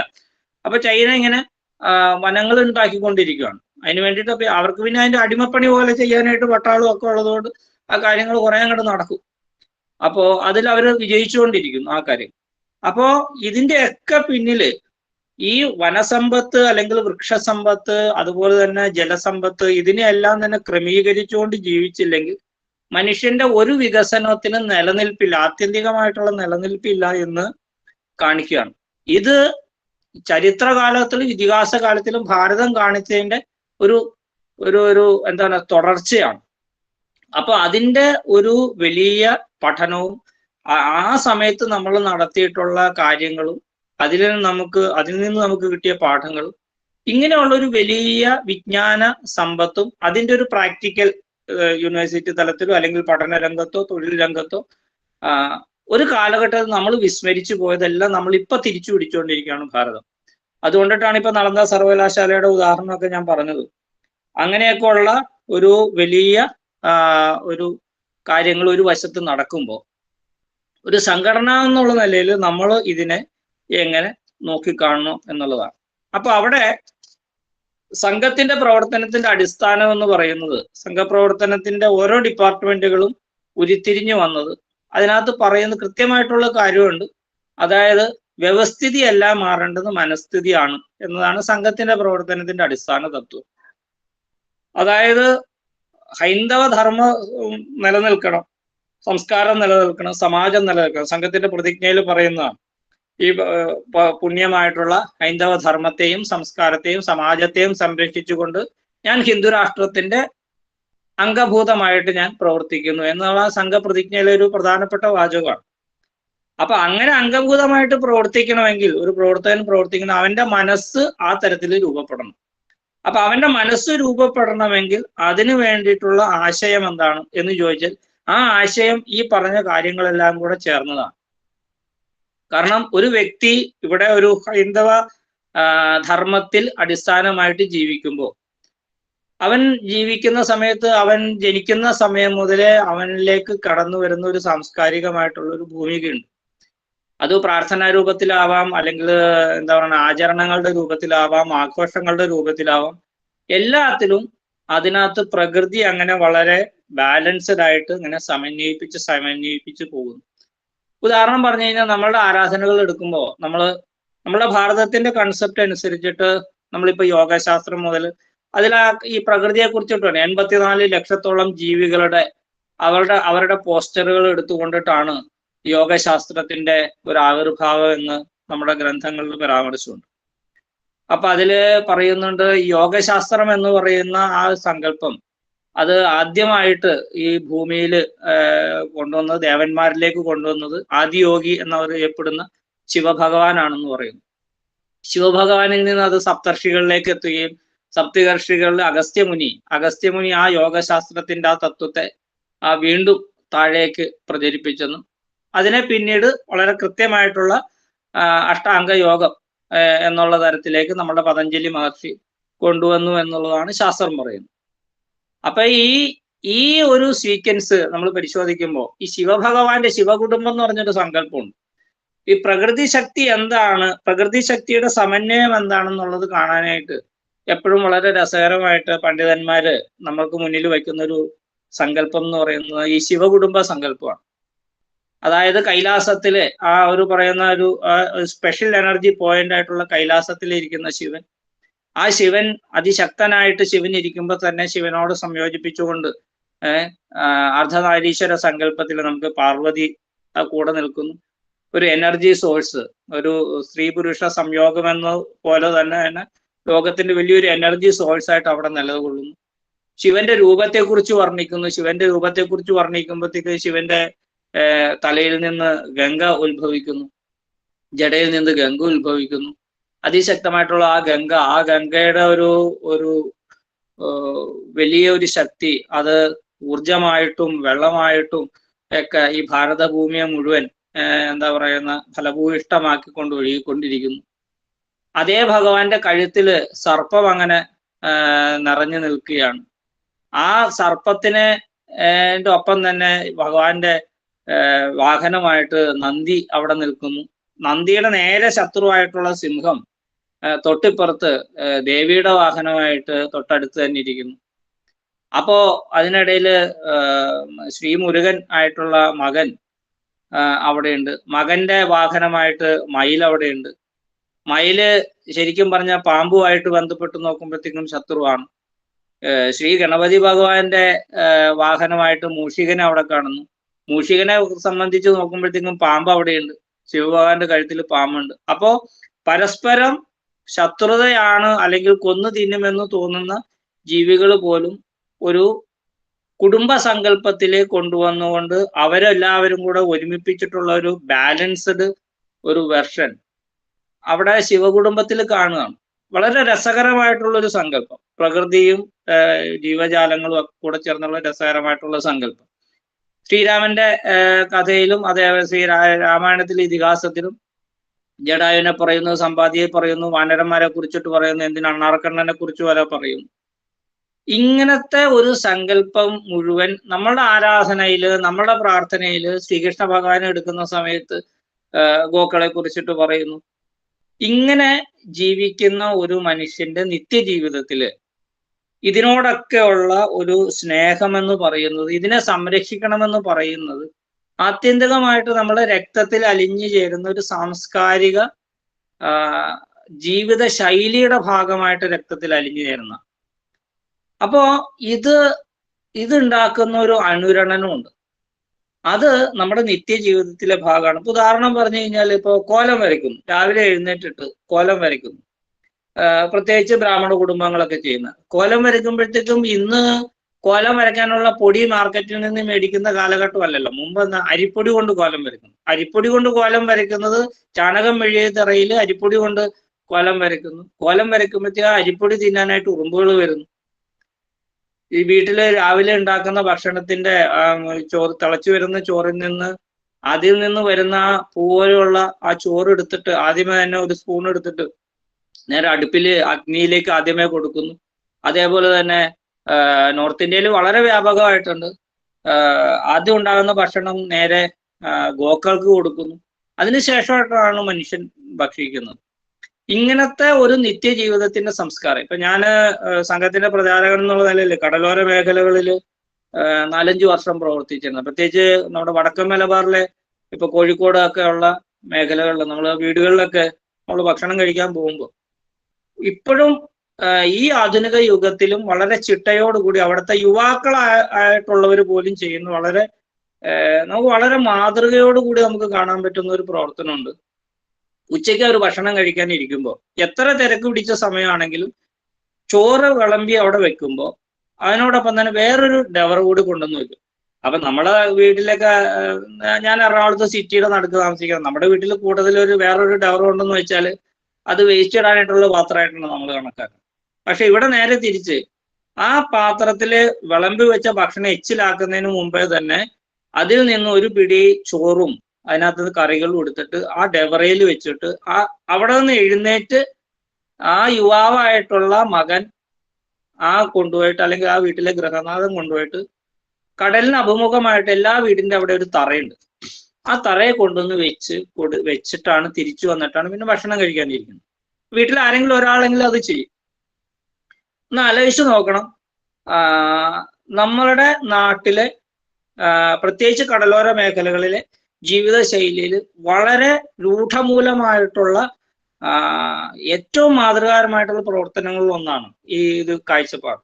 ഞാൻ ധാരാളം നൂറുകണക്കിന് വീടുകൾ നമ്മൾ ഭക്ഷണം കഴിച്ചിട്ടുള്ളത്, ഏത് വീട്ടിൽ ചെന്നാലും നമുക്ക് ഇതുപോലെ ഒരു കാഴ്ച കാണാം. ഇത് തന്നെ ഞാൻ തിരുവനന്തപുരത്ത് വർക്ക് ചെയ്യുന്ന സമയത്ത് തിരുവനന്തപുരത്തെ പ്രത്യേകിച്ച് ഗ്രാമീണ മേഖല നെടുമങ്ങാടൊക്കെ പോലെയുള്ള മേഖലകളിൽ, കുറച്ച് മലയോര മേഖലകളിലൊക്കെ വെളുപ്പാൻ കാലത്ത്, പ്രത്യേകിച്ച് ചില വെള്ളിയാഴ്ച ദിവസങ്ങളിലൊക്കെയാണ് ഞാൻ താമസിക്കുമെങ്കിൽ ഞാൻ പലപ്പോഴും ഒരു 4 മണിക്കൊക്കെ പലപ്പോഴും ഞെട്ടി എഴുന്നേക്കുന്ന അടുത്ത അമ്മമാരുടെ പൂജ ചെയ്യുന്ന ശബ്ദം കേട്ടുകൊണ്ടിട്ടാണ്. അപ്പൊ എന്താന്ന് വെച്ചാൽ വീടിന്റെ മുറ്റത്ത് പൊങ്കാലയിടും. അപ്പോ നമ്മളിവിടെ ഇപ്പൊ ക്ഷേത്രങ്ങളിൽ പൊങ്കാലയിടുന്ന കാര്യത്തിന് സ്ഥിരം, പ്രത്യേകിച്ച് തിരുവനന്തപുരം മേഖലകളിൽ അമ്മമാര് വീടിന്റെ മുറ്റത്ത് രാവിലെ എഴുന്നേറ്റ് കുളിച്ച് ഈറനോടെ വന്ന് നിന്നിട്ട്, അത് ഞാൻ ഓർക്കുന്നുണ്ട് ഇപ്പോഴും, ഒരു 70 വയസ്സുള്ള അമ്മയുള്ള വീട്ടിൽ ഞാൻ താമസിച്ചപ്പോ ആ വീട്ടിൽ ആ അമ്മ രാവിലെ എഴുന്നേറ്റ് 4:30 മണിക്ക് എഴുന്നേറ്റ് കുളിച്ച് ഈറനായിട്ട് ആ അമ്മയുടെ സാരിയിൽ നിന്ന് ഇങ്ങനെ വെള്ളം ഇറ്റിട്ട് വീഴുന്നുണ്ട്. പക്ഷെ അമ്മ എന്നിട്ട് അവിടെ നിന്നുകൊണ്ടിട്ട് അടുപ്പ് കൂട്ടി ചൂട്ട് കത്തിച്ചു കൊണ്ടിട്ട് ദേവിക്ക് പൊങ്കാല ഇടുക. അപ്പോ എത്ര മനോഹരമായ കാഴ്ചപ്പാടാണ്. നമ്മളുടെ ആ പൊങ്കാല ഇട്ടിട്ടുണ്ടാവുന്ന ഭക്ഷണം അതിൽ നിന്ന് നിവേദ്യം എടുത്തിട്ട് കാക്കയ്ക്ക് കൊടുക്കുന്നു, മറ്റു കാര്യങ്ങൾ ചെയ്യുന്നു. അപ്പോ ഇങ്ങനത്തെ ഒരു ജീവിതശൈലി ഹൈന്ദവ പാരമ്പര്യം അനുസരിച്ചിട്ട് നമ്മളുടെയൊക്കെ കുടുംബങ്ങളിൽ നിലനിൽക്കുന്ന, നൂറ്റാണ്ടുകളായിട്ട് നിലനിൽക്കുന്ന ഒരു പാരമ്പര്യമാണ്. അതുകൊണ്ട് നമ്മളെ സംബന്ധിച്ചിടത്തോളം പ്രകൃതി ആരാധന എന്താണെന്നോ, ഭക്ഷണത്തിന്റെ മഹാത്മ്യം എന്താണെന്നോ, ജന്തുജീവജാലങ്ങളെ സംരക്ഷിക്കണം എന്താണെന്നോ ഇത് പഠിപ്പിക്കേണ്ട കാര്യമില്ല. പക്ഷെ ഇന്നത്തെ ഒരു ആധുനിക യുഗത്തിൽ നമ്മൾ പലപ്പോഴും എന്താ പറയുന്നത്, ഇത് ആചരിച്ച് കാണിക്കുന്നവരുടെ എണ്ണം കുറഞ്ഞു വരുന്നതുകൊണ്ട് വരുന്ന തലമുറ ഇതിനെ എങ്ങനെ മുന്നോട്ട് കൊണ്ടുപോകും എന്നുള്ള ഒരു കാര്യത്തിലാണ് ഒരു സംഘടന എന്നുള്ള നിലയിൽ നമ്മുടെ പ്രവർത്തനത്തിൽ നമ്മളുടെ ഒരു പ്രസക്തിയുള്ളൂ. അപ്പൊ ഈ ഒരു കാര്യത്തിലാണ് ഇന്ന് രാഷ്ട്രീയ സ്വയംസേവാ സംഘത്തിന്റെ ഈ ഗതിവിധി പ്രവർത്തനത്തിൽ പര്യാവരണ പ്രവർത്തനം, പരിസ്ഥിതി സംരക്ഷണമായിട്ടുള്ള ബന്ധത്തിൽ ഈ കാര്യങ്ങൾ ചെയ്തുകൊണ്ടിരിക്കുന്നു. അപ്പൊ അതില് ഈ സംഘടനാപരമായിട്ടുള്ള ഈ ഒരു പ്രവർത്തനത്തില് ഇപ്പൊ നടന്നുകൊണ്ടിരിക്കുന്ന കാര്യങ്ങളും കൂടെ പറഞ്ഞുകൊണ്ട് ഞാനിത് അവസാനിപ്പിക്കാം. നമ്മൾ ഈ പ്രവർത്തനം ഞാൻ പറഞ്ഞു 2019 അഖില ഭാരതീയ പ്രതിനിധി സഭയിലാണ് ഇതിന്റെ പ്രമേയം അവതരിപ്പിച്ചത്. ആ പ്രമേയം അവതരിപ്പിച്ചപ്പോൾ ഈ പറയുന്ന ബേസും കാര്യങ്ങളൊക്കെ പറഞ്ഞ ശേഷം ഇതിന്റെ ഒരു പ്രാക്ടിക്കൽ സൈഡും ഇന്ന് ഭാരതം നേരിടുന്ന വെല്ലുവിളികളും കാര്യങ്ങളെ കുറിച്ച് പറഞ്ഞ സമയത്ത്, പ്രത്യേകിച്ച് വനവൽക്കരണം എന്നുള്ള ഒരു വിഷയം അത് വളരെ വ്യാപകമായിട്ട് നടക്കണം. എല്ലാവരും വൃക്ഷങ്ങൾ വെച്ചുപിടിപ്പിക്കുന്ന ഒരു സ്വഭാവവും വൃക്ഷങ്ങളെ നശിപ്പിക്കാതിരിക്കാനുള്ള ഒരു സ്വഭാവം വളരുന്ന തരത്തിലുള്ള ഒരു കാര്യം വേണം. അപ്പോൾ അതിനകത്ത് വൃക്ഷ സംരക്ഷണം എന്നുള്ള ഒരു പ്രധാന സെഗ്മെന്റ് ആവണമെന്ന് തീരുമാനിച്ചു. രണ്ടാമത്തത്, നമ്മളെ സംബന്ധിച്ചിടത്തോളം നമ്മൾ ലക്ഷക്കണക്കിന് നദികളുള്ള രാജ്യമാണെങ്കിലും പലപ്പോഴും ഈ നദികളുടെ ഒരു മാനേജ്മെന്റ് അത് വേണ്ട പോലെയല്ല നടക്കുന്നത്. പല നദികളും മലിനമാണ്. നഗരവൽകൃതമായ പ്രദേശങ്ങളുടെ എണ്ണം വർദ്ധിച്ചു വരുന്നതനുസരിച്ചിട്ട് അതിലെ മാലിന്യങ്ങൾ മുഴുവൻ നദികളിലേക്കാണ് പോകുന്നത്, സമുദ്രങ്ങളിലേക്കാണ് പോകുന്നത്. അതുകൊണ്ടിട്ട് അത്തരം കാര്യങ്ങളെ കുറിച്ചിട്ട് നമ്മൾ ചിന്തിക്കേണ്ടതുണ്ട്. പ്രത്യേകിച്ച് തീർത്ഥാടന സംസ്കാരമുള്ള ലോകത്തിലെ ഏറ്റവും വിശേഷപ്പെട്ട രാജ്യമായ നമ്മുടെ ഗംഗാ നദി മോശമാണ്, സിന്ധു നദി മോശമാണ്, ബ്രഹ്മപുത്ര മോശമാണ് എന്നുള്ളതൊക്കെ കൊണ്ട് അവിടത്തെയൊക്കെ മാലിന്യങ്ങൾ ഒരു കാരണവശാലും ഇനി കൂടാതിരിക്കാൻ വേണ്ടി എന്ത് ചെയ്യണം? അപ്പോൾ അതിനു വേണ്ടിയിട്ടുള്ള ഒരു കാര്യത്തെ കുറിച്ചിട്ട് ചിന്തിക്കണം. അപ്പോൾ നമ്മൾ നോക്കുമ്പോൾ നമുക്കറിയാം, കേന്ദ്ര സർക്കാരിന്റെ ഭാഗത്ത് നിന്ന് മുമ്പ് പരിസ്ഥിതി മന്ത്രാലയം എന്ന് പറഞ്ഞ ഒരു ഒറ്റ വകുപ്പായിരുന്നു. ഇപ്പോൾ പരിസ്ഥിതി മന്ത്രാലയത്തിന്റെ ഡിവിഷൻസ് മാറി. ജലശക്തി മന്ത്രാലയം വേറെയാണ്, ഫോറസ്റ്റ് ഡിപ്പാർട്ട്മെന്റിന്റെ MOFS എന്ന് പറഞ്ഞ മിനിസ്ട്രി ഓഫ് ഫോറസ്റ്റ് സയൻസ് വേറെയാണ്, MOES എന്ന് പറഞ്ഞ മിനിസ്ട്രി ഓഫ് എർത്ത് സയൻസ് വേറെയാണ്. MOESന്റെ നേതൃത്വത്തിലാണ് ഇപ്പോൾ സമുദ്രതീര മേഖലകൾ മുഴുവൻ പ്രവർത്തിക്കുക. അങ്ങനെ ഡിപ്പാർട്ട്മെന്റ് വേറെ തിരിച്ചുകൊണ്ടിട്ട് വിവിധ ഉപവകുപ്പുകൾ ഉണ്ടാക്കിക്കൊണ്ട് പ്രവർത്തനം വളരെയധികം വ്യാപിച്ചുകൊണ്ടിരിക്കുകയാണ് ഭാരതത്തിൽ. അപ്പോൾ അതിൻ്റെതായ മാറ്റം എല്ലാ കാര്യത്തിലും ഉണ്ട്. ഇപ്പൊ ജലശക്തി മന്ത്രാലയത്തിന്റെ കീഴിൽ പ്രവർത്തിക്കുന്നതുകൊണ്ടാണ് നമാമി ഗംഗ പോലെയുള്ള പ്രൊജക്ടുകൾ അതിവേഗം പൂർത്തിയായിക്കൊണ്ടിരിക്കുന്നത്. കാരണം വെറുതെ ഒരു പരിസ്ഥിതി മന്ത്രി എന്നുള്ളതിന് പകരം ഇപ്പൊ ജലശക്തി മന്ത്രി പ്രത്യേകമാണ്, ഫോറസ്റ്റിന് പ്രത്യേകം സംവിധാനങ്ങൾ വേറെയാണ്, സഹമന്ത്രിമാരുടെ കീഴിൽ നിരവധി പ്രൊജക്ടുകൾ നടക്കുന്നു, നിരവധി എക്സ്പെർട്ടുകളും യൂണിവേഴ്സിറ്റികളും ഒക്കെ അതിന്റെ ഭാഗമായിട്ട് മാറുന്നു. അപ്പോൾ അങ്ങനെ ഒരു പ്രവർത്തനം നടക്കുമ്പോഴാണ് പാരലലായിക്കൊണ്ട് സാമൂഹ്യ മേഖലയിൽ സംഘം പ്രവർത്തിച്ചുകൊണ്ടിരിക്കുന്നത്. അപ്പൊ നമ്മുടെ ഈ പ്രവർത്തനം പര്യാവരണ സംരക്ഷണ ഗതിവിധി എന്നുള്ള തരത്തിലാണ് നമ്മളുടെ ഈ പ്രവർത്തനം നടക്കുന്നത്. ആ പ്രവർത്തനത്തിന്റെ ഭാഗമായിട്ട് ഒന്ന് ജലസംരക്ഷണം നടക്കണമെന്നും വനസംരക്ഷണം നടക്കണമെന്നും രണ്ടാമത്തെ ഡിപ്പാർട്ട്മെന്റായിട്ട്, മൂന്നാമത്തെ ഡിപ്പാർട്ട്മെന്റ് ആയിട്ടുള്ള പോളിത്തീൻ നിർമ്മാർജ്ജനം. പ്ലാസ്റ്റിക് എന്ന വാക്കിനപ്പുറത്തേക്ക് പോളിത്തീൻ എന്ന് പറയുമ്പോഴത്തേക്ക് അതിന്റെ കുറെ കൂടെ വ്യാപകമായിട്ടുള്ള കാര്യമാണ്. കാരണം വെറും പ്ലാസ്റ്റിക് മാത്രമല്ല, പെട്രോളിയം ഉൽപ്പന്നങ്ങളിൽ നിന്നുണ്ടാകുന്ന പല സാധനങ്ങൾക്കും പല പല രൂപമാണ്, വെറും പ്ലാസ്റ്റിക് മാത്രമല്ല. അപ്പോ ഇങ്ങനെയുള്ള സാധനം കൊണ്ടിട്ടുണ്ടാവുന്ന ഇന്ന് ലോകം മുഴുവൻ അനുഭവിച്ചുകൊണ്ടിരിക്കുന്ന പ്രശ്നം, ഇന്ന് കടലിലേക്ക് എത്തിക്കൊണ്ടിരിക്കുന്ന മാലിന്യങ്ങൾ കയ്യും കണക്കും ഇല്ലാതെ കൂടിയിരിക്കുന്നതിന്റെ ഒരു വലിയ ദുരന്തം അടുത്ത ഒരു 10-20 വർഷത്തിനുള്ളിൽ തന്നെ ഇന്ന് കടലിലുള്ള മത്സ്യസമ്പത്തിന്റെ അത്രയും തന്നെ പ്ലാസ്റ്റിക് കുമിഞ്ഞു കൂടുന്നുള്ള അതിഭീകരമായ പഠനമാണ് പുറത്തു വന്നിരിക്കുന്നത്.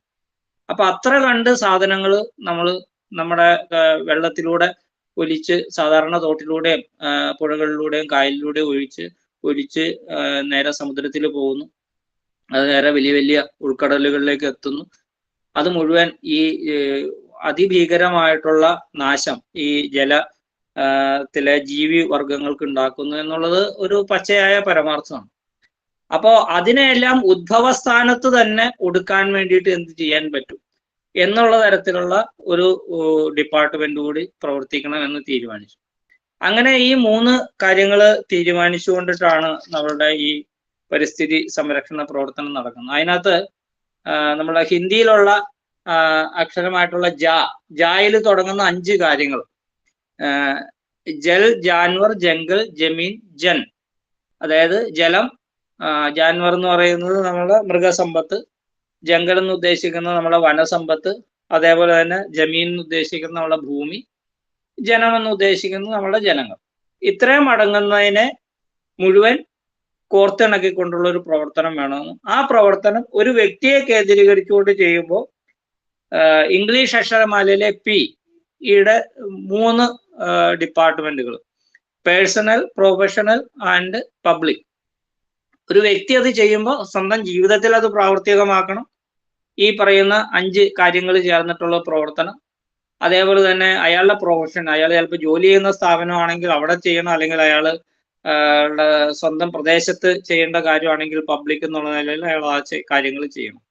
അപ്പൊ ഈ നിലയ്ക്കുള്ള ഒരു സിസ്റ്റമാറ്റിക് അപ്രോച്ചിനെ കുറിച്ചിട്ടുള്ള ഒരു മാർഗരേഖ ഉണ്ടാക്കി അങ്ങനെയാണ് ഈ പ്രവർത്തനം നടക്കുന്നത്. ഇന്നിപ്പോ കേരളത്തില് നമുക്കറിയാം, കേരളത്തിലെ സംഘത്തിന്റെ ജില്ലകള് 37 സംഘ ജില്ലയാണ്. ഇപ്പൊ ഈ വർഷം മുതൽ കേരളം സംഘത്തിന്റെ 2 സംസ്ഥാനമായിട്ട് മാറുകയാണ്, ഉത്തര കേരളവും ദക്ഷിണ കേരളമായിട്ട്. അതൊക്കെ നമുക്ക് അറിയാവുന്നതാണ്.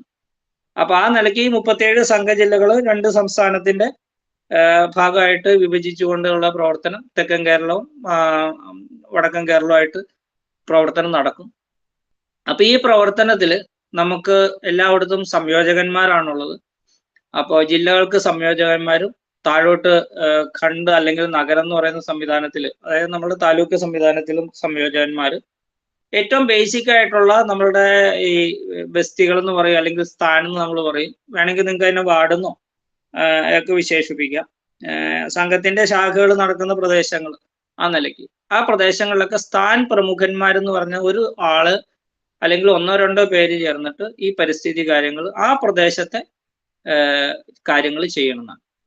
അപ്പോൾ എന്ത് ചെയ്യണം എന്നുള്ള ഒരു ചോദ്യമുണ്ട്. അപ്പൊ അവര് ചെയ്യാൻ വേണ്ടിയിട്ട് നമ്മൾ ഒരു 3 പ്രവർത്തനം നമ്മൾ തീരുമാനിച്ചിട്ടുണ്ട്. ആ 3 പ്രവർത്തനങ്ങൾ നിത്യേന ചെയ്യുന്ന പ്രവർത്തനം ഹരിതഗൃഹ സമ്പർക്കം എന്നുള്ള പ്രവർത്തനമാണ്. ഹരിതഗൃഹ സമ്പർക്കം എന്ന് പറഞ്ഞാൽ എന്താണ് ഹരിതഗൃഹം? മാതൃകാപരമായിട്ടുള്ള പരിസ്ഥിതി സംരക്ഷണ ബോധവൽക്കരണത്തോടു കൂടി അല്ലെങ്കിൽ ബോധത്തോടു കൂടി ജീവിക്കുന്ന ഒരു കുടുംബം, അതാണ്. അപ്പൊ എന്താണ് ഈ ഹരിതഗൃഹത്തിൽ നടക്കേണ്ട കാര്യങ്ങൾ? 6 കാര്യങ്ങൾ നടക്കണം. അതാണ് ഹരിതഗൃഹം. മാതൃകാ ഹരിതഗൃഹം എന്ന് പറയുന്നത് 6 കാര്യങ്ങൾ നടക്കുന്ന വീടാണ്. ഇതൊരു അൾട്ടിമേറ്റ് ഒരു പോയിന്റ് അല്ല. നാളെ ഹരിതഗൃഹം ആവുക, അങ്ങനെ ആവില്ല. എപ്പോഴാണ് സ്വയം സേവകനാവുക എന്ന് ചോദ്യം പോലെയാണ്. നമ്മൾ ജീവിച്ചിരിക്കുന്ന കാലം അത്രയും നമ്മൾ സ്വയം സേവകനാകാനുള്ള പ്രയത്നമാണെന്ന് നമ്മൾ പറയുന്നുള്ളൂ. നല്ല വ്യക്തി ആവാനുള്ള, നല്ല ആവാനുള്ള പ്രയത്നമാണെന്ന് പറയുന്നത് തന്നെയാണ് ഒരു വീട് ഹരിതഗൃഹം എന്ന് പറയുന്നത്. അതായത് 6 കാര്യങ്ങൾ നടക്കുന്ന വീടാണ് ഹരിതഗൃഹം. അതാണ് നമ്മളെ സംബന്ധിച്ചിടത്തോളം നമ്മളുടെ ഒരു പ്രധാനപ്പെട്ട പ്രവർത്തനം. ഒന്ന്, ഊർജ സംരക്ഷണം നടക്കുന്ന വീട്. ഒരു വീട്ടിലെ ഊർജം അതെന്ന് പറഞ്ഞാൽ ഇലക്ട്രിസിറ്റി മാത്രമല്ല, ആ വീട്ടിലെ എല്ലാ ഊർജവും പരിമിതമായിട്ട് ഉപയോഗിക്കാൻ വേണ്ടിയിട്ടുള്ള ഒരു ശ്രദ്ധയുള്ള വീടായിരിക്കും. ആവശ്യത്തിന് വേണ്ട ലൈറ്റുകൾ മാത്രം ഉപയോഗിക്കുക. അപ്പൊ ലൈറ്റ് ഉപയോഗിക്കാതിരിക്കണമെങ്കിൽ എന്ത് ചെയ്യണം? അതിന് പറ്റുന്ന അത്രയും വെന്റിലേഷൻ ഉള്ള വീടുകളായിരിക്കണം. ആവശ്യത്തിന് കാറ്റും വെളിച്ചം കയറുന്ന വീടുകളായിരിക്കണം. അതേപോലെ തന്നെ വീട്ടിലെ ഉപകരണങ്ങൾ ഉപയോഗിക്കുന്ന കാര്യത്തിൽ നമുക്ക് ചെയ്യേണ്ട കാര്യങ്ങൾ നമ്മൾ മനുഷ്യന്റെ എന്താ പറയണ ശേഷി ഉപയോഗിച്ച് ചെയ്യേണ്ട കാര്യം മനുഷ്യൻ തന്നെ ചെയ്യുക. യന്ത്രങ്ങളെ പരമാവധി ഉപയോഗിക്കാതിരിക്കുക. ഇങ്ങനെയൊക്കെയുള്ള കാര്യങ്ങൾ ചെയ്തുകൊണ്ട് ജീവിക്കാൻ സാധിക്കുമ്പോൾ അവിടെ ഊർജ്ജ സംരക്ഷണം നടക്കുന്നു. ഒപ്പം തന്നെ ഇപ്പൊ ബയോഗ്യാസ് പോലുള്ള കാര്യങ്ങൾ, അതുപോലെ തന്നെ സോളാർ പോലുള്ള കാര്യങ്ങൾ, ഇതൊക്കെ ഓരോ കുടുംബത്തിന്റെ കപ്പാസിറ്റി അനുസരിച്ചിട്ട് മാറിക്കൊണ്ടിരിക്കും. അപ്പോൾ അത് പ്രായോഗികമായിട്ട് നടപ്പാക്കാൻ പറ്റുന്ന വീടുകളെല്ലാം തന്നെ അതിലേക്ക് മാറുക എന്നുള്ളതാണ്. അപ്പൊ അതിന്റെ ബോധവൽക്കരണം നടത്തുക, അതിന്റെ പരിശീലനം കൊടുക്കുക, അതെല്ലാം ഈ ഊർജ സംരക്ഷണത്തിൽ വരുന്ന കാര്യമാണ്. അപ്പൊ ഒരു വീട്ടിൽ ഊർജ സംരക്ഷണം നടക്കണം. 2, വീട്ടില് ജലസംരക്ഷണം നടക്കണം. എന്താണ് ജലസംരക്ഷണം എന്ന് പറഞ്ഞു കഴിഞ്ഞാൽ, നമ്മള് വീട്ടില് പൈപ്പിലൂടെ വരുന്ന വെള്ളത്തിന് ഉപയോഗിക്കുന്നത് മാത്രമല്ല ജലസംരക്ഷണം. പൈപ്പ് പൂട്ടുന്ന അല്ലെങ്കിൽ പൈപ്പിലെ ടാപ്പിൽ ചെറിയ ലീക്ക് ഉണ്ടെങ്കിൽ അതോടനെ തന്നെ മാറ്റണം. അതേപോലെ തന്നെ മഴവെള്ള സംഭരണം നടത്തണം. ഈ കാര്യങ്ങളൊക്കെ നമ്മൾ ഒറ്റ നോട്ടത്തിൽ നമുക്ക് മനസ്സിലാവുന്ന കാര്യങ്ങളാണ്. പക്ഷേ ആത്യന്തികമായിട്ട് പറയുന്ന ഒരു കാര്യമുണ്ട്. അത് വളരെ ശക്തമായിട്ട് പറഞ്ഞുകൊണ്ടിരുന്നത് ഞാനിപ്പോഴും ഓർക്കുന്നുണ്ട്. ഞാൻ പ്രചാരകമായിരുന്ന കാലഘട്ടത്തിലാണ് നമുക്ക് അന്നത്തെ സർസംഘചാലകമായിരുന്ന സുദർശൻജി, അദ്ദേഹത്തിന്റെ കൂടെയൊക്കെ പ്രവർത്തിക്കാൻ അന്ന് നമുക്ക് വലിയ ഭാഗ്യ അവസരം ഉണ്ടായിരുന്നു. അപ്പൊ സുദർശൻജി വാട്ടർ മാനേജ്മെന്റിന്റെ ഒരു വലിയ പ്രചാരകനായിരുന്നു.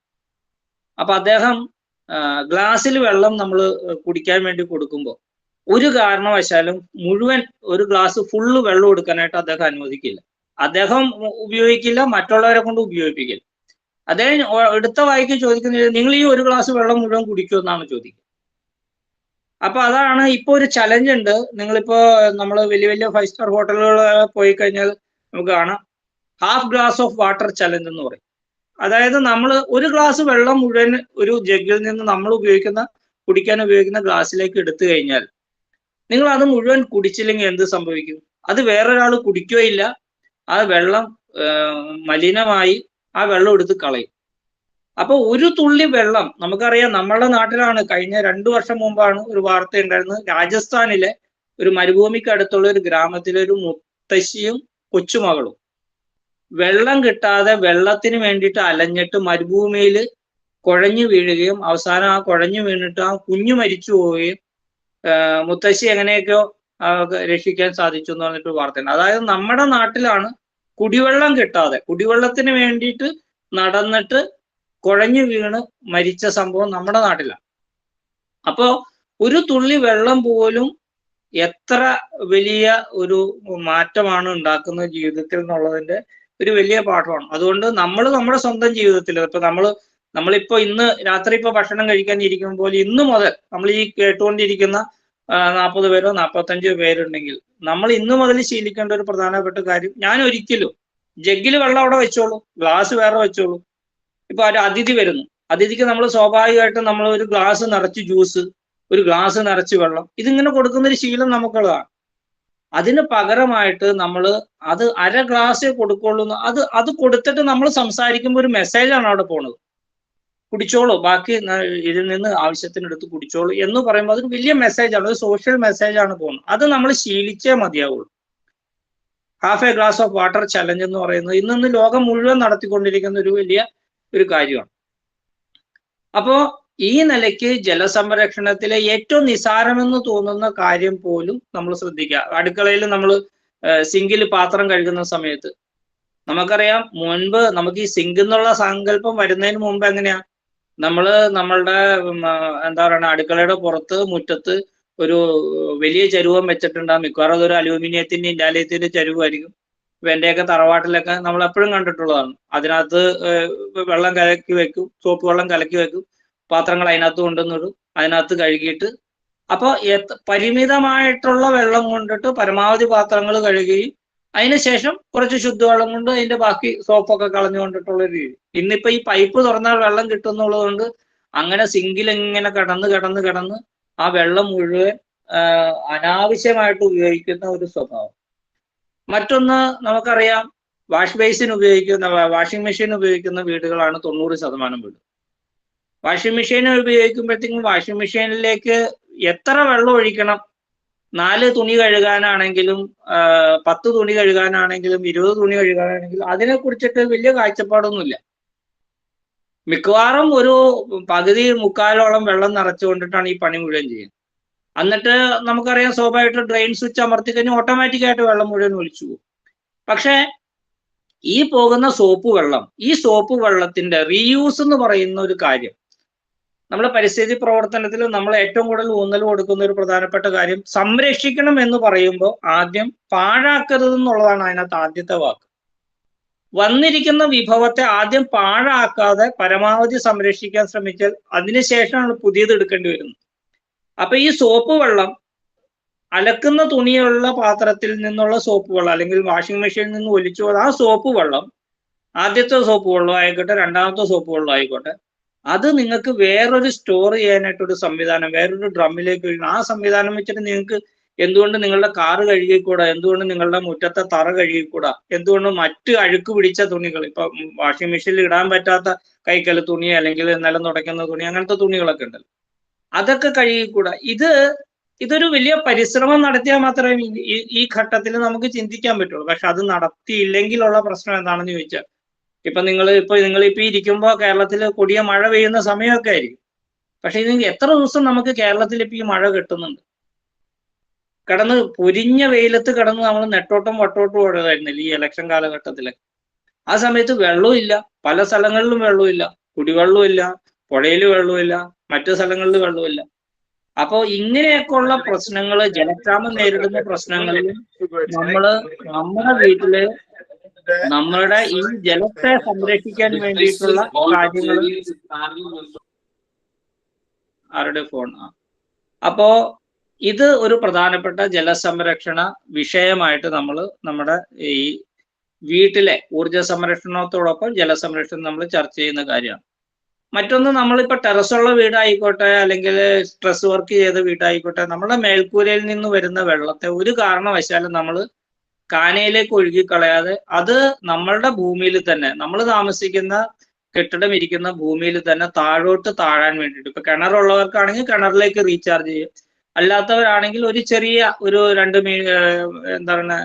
അടി 3 അടി ഒരു സ്ക്വയറിൽ ഒരു കുഴി പോലെ ആക്കിയിട്ട് ആ വെള്ളം ആ ഭൂമിയിൽ തന്നെ താഴോട്ട് പോകാനായിട്ടുള്ള സംവിധാനം ചെയ്യണം എന്നുള്ളൊരു ഭൂഗർഭ ജല വ്യത്യാസം വരുത്താൻ വേണ്ടിയിട്ട് അത് വളരെ മസ്റ്റാണ് എന്നുള്ള ഒരു ചിന്തയും ഈ ജലസംരക്ഷണത്തിന്റെ ഭാഗമായിട്ട് നമ്മൾ ചെയ്യുന്നുണ്ട്.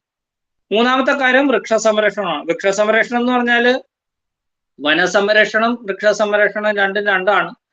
കാരണം വനസംരക്ഷണം അതിൻ്റെതായ രീതിയിൽ നടത്തേണ്ടതാണ്. അതിന് പബ്ലിക് പ്രോപ്പർട്ടികളും വനമേഖലകളും കേന്ദ്രീകരിച്ചിട്ടും അല്ലെങ്കിൽ പൊതുസ്ഥലങ്ങളും കേന്ദ്രീകരിച്ചിട്ടാണ്. വൃക്ഷ സംരക്ഷണം എന്ന് പറയുമ്പോൾ ഒരു കുടുംബത്തിന് എന്തൊക്കെ ചെയ്യാൻ പറ്റുന്നതാണ്.